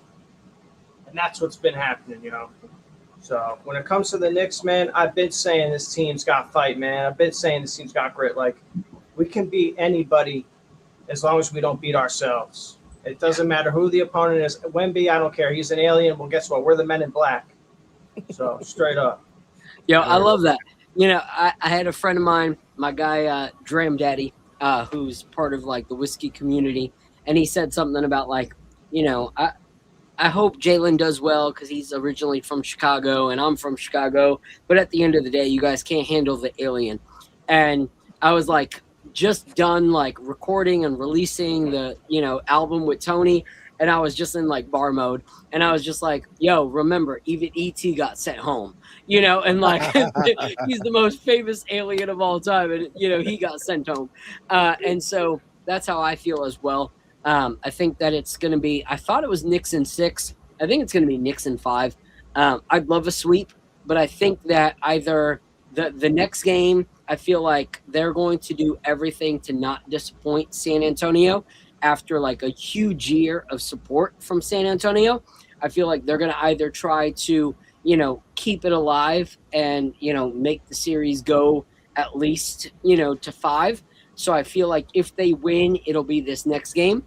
But I don't think a sweep is out of question because I feel like I said earlier, we won the last game and we started off with like 2.5 quarters of mediocrity, So I think a sweep is definitely possible, which would be the most historic way for the Knicks to win, 3 back-to-back sweeps. So I would love that, but I'm going to be generous and say that the Spurs pull off 1 game and go 5. But we'll see. Man, Phil, this is a hot train, man. You're not stopping this hot train. We're blowing teams out in game 4, bro. We're giving them a 40-point BTA. That's what we're going to do to the Spurs team. We're going to let them know. And we're putting their foot on their neck, and we're not letting them up. Not for a second. I'm completely fine with that. This team is in total elite domination mode, bro. This is the biggest streak we've ever seen in Knicks history, man. Yeah. This Knicks team is different. Yo, and if they think they didn't do anything wrong, and we just played our worst game, like I got Knicks and I got a sweep. And if there's a small caveat, if the Knicks can play, if they can slow the game down a bit more, because the Spurs are elite when they play like open gym, like summer league ball, right? Yeah. What's happening in the first quarter? If the Knicks can slow them down and like be methodical, the Spurs can't hang. They just can't do it. Yeah, I agree. And Joe, you're not gonna like piss me off to like have the Knicks win in 4. Like I'm okay with that. I'm good. Like I'm ready to celebrate. I'm just being modest and saying I still think that they are great players. I don't see us beating them in any other way. Even though I don't think that they are the right now, I think that they are the future and that they've proven that they are a good team. I think they're the best team that we will play in the playoffs. So I want to give them, the possibility of winning 1 game. At first I gave them 2. Now I'm like, no, definitely not 2, maybe 1. But we'll see. There, man, we snatched their souls, man. These kids, these inexperienced players, they're all sitting there moping. How are we going to beat this team? Because we know we can't. And we're over here sitting, we can't give them a second to breathe. When Cat was in that huddle and he told everybody, this is what we got to do to win this game. They know what they got to do to execute. And they've been executing. We've been doing it on an elite, like almost like fantasy land style, man. If the Knicks sweep, this is going to be one of the most dominant playoff runs in NBA history. It's going to go down as that for sure. Not one of the most. It will be the most dominant playoff run in NBA history. It's got to be never. Yeah. Like people have said that like we've swept because the like East was weak, but that when we got to the West that we would like realize what it's like to actually play a contender. Like if we sweep the West as well, all that jargon is out the window. Like no one can shot at home. Dude, we're a bunch of dudes that have been snubbed for every single position. Think about it. Jalen Brunson, MVP. Cat should have been an All-NBA. OG should have been first team defense. Sixth man of the year should have went to Deuce, right? Mike Brown should have got coach of the year. That's 5 people, 5 accolades. They're stealing all our stuff and we know it. But we want the real hardware. We don't care about that little stuff. All right. We want the real hardware, man. So I'm not jumping out the window as crazy as you are. Let's go, Joe. Because when I look at all defensive team, Cat's first half of the season was rough defensively. Let's be real. So I can't give him that. No, he said he should be all NBA, all NBA. He didn't make all NBA. Okay. So And then when it comes to Miles McBride, when he first came back, he was rough. Kolek was getting his minutes. Clarkson was getting his minutes. Shamus was getting his minutes. So I don't want to go that far, but I do want to say this New York team is the best team, and this is no shade to my 90s Knicks that I grew up on.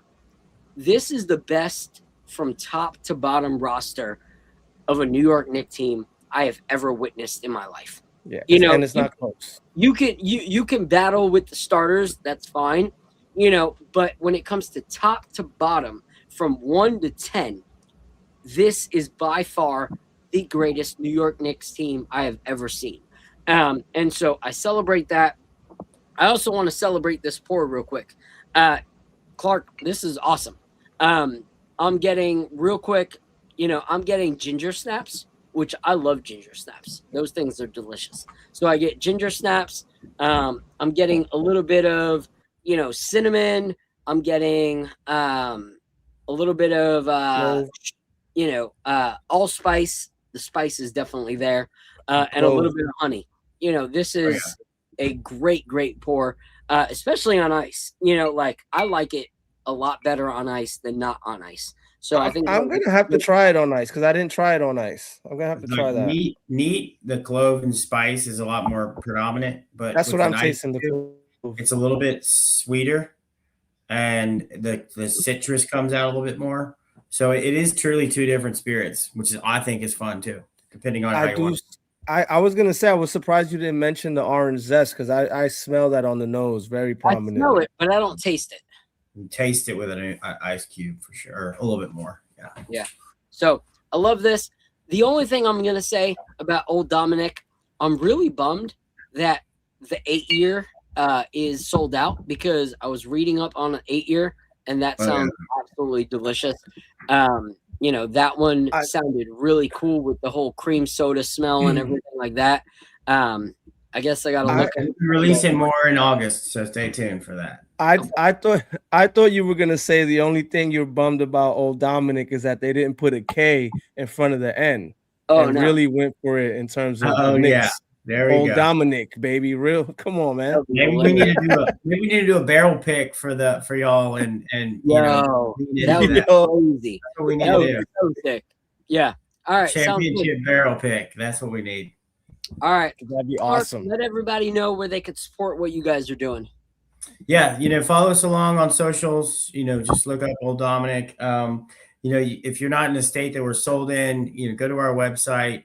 If you are, go to your local liquor store. Ask for us by name.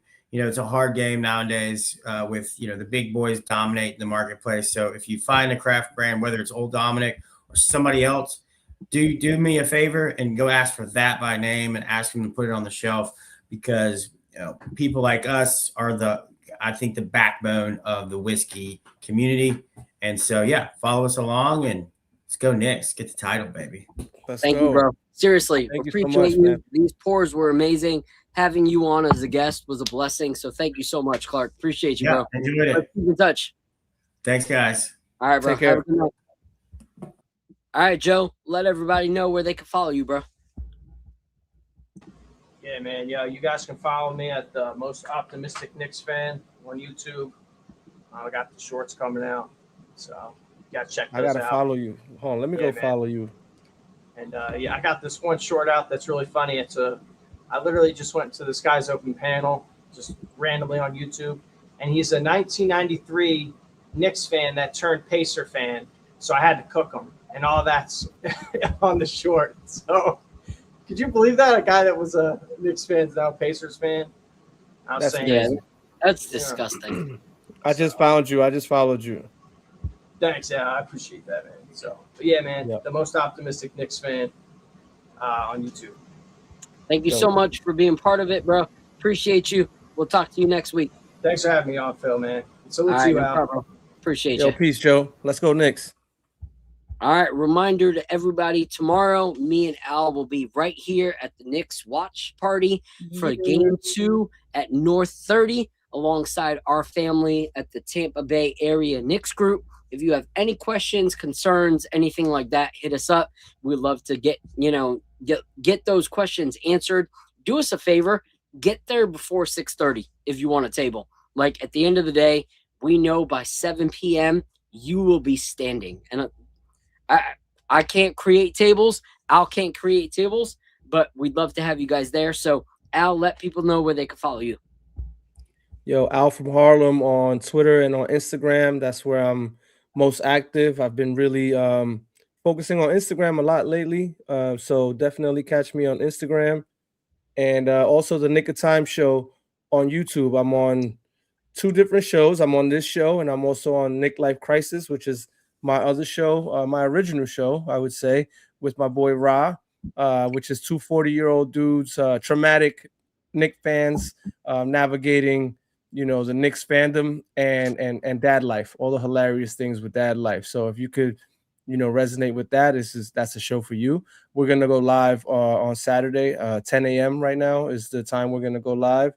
So stay tuned for that. But I also pop in and out of the other shows that we have on the Nick of Time. So sometimes I'm on the post game, sometimes I'm on the previews and the matchup analysis shows that they have. So just stay tuned to the channel. Make sure you subscribe. We're on the road to 10K. So make sure that you subscribe to the channel and share it with your other Knicks fan friends. We're producing a bunch of great content, a bunch of good analysis.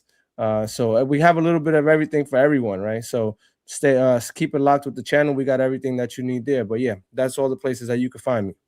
Yeah.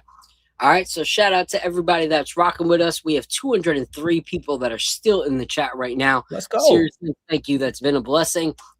Like, subscribe. Be here tomorrow night for the KOT show. They'll be right after the game, giving their analysis of what they saw.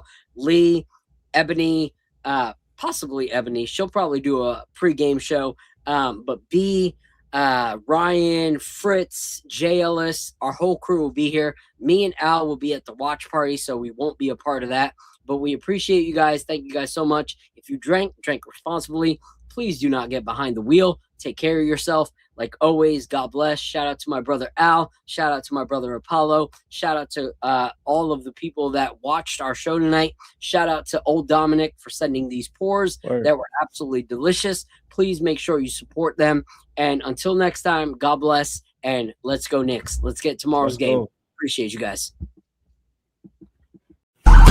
This is the moment we waited for. Everything you want is right here. We gon' give them what they came for.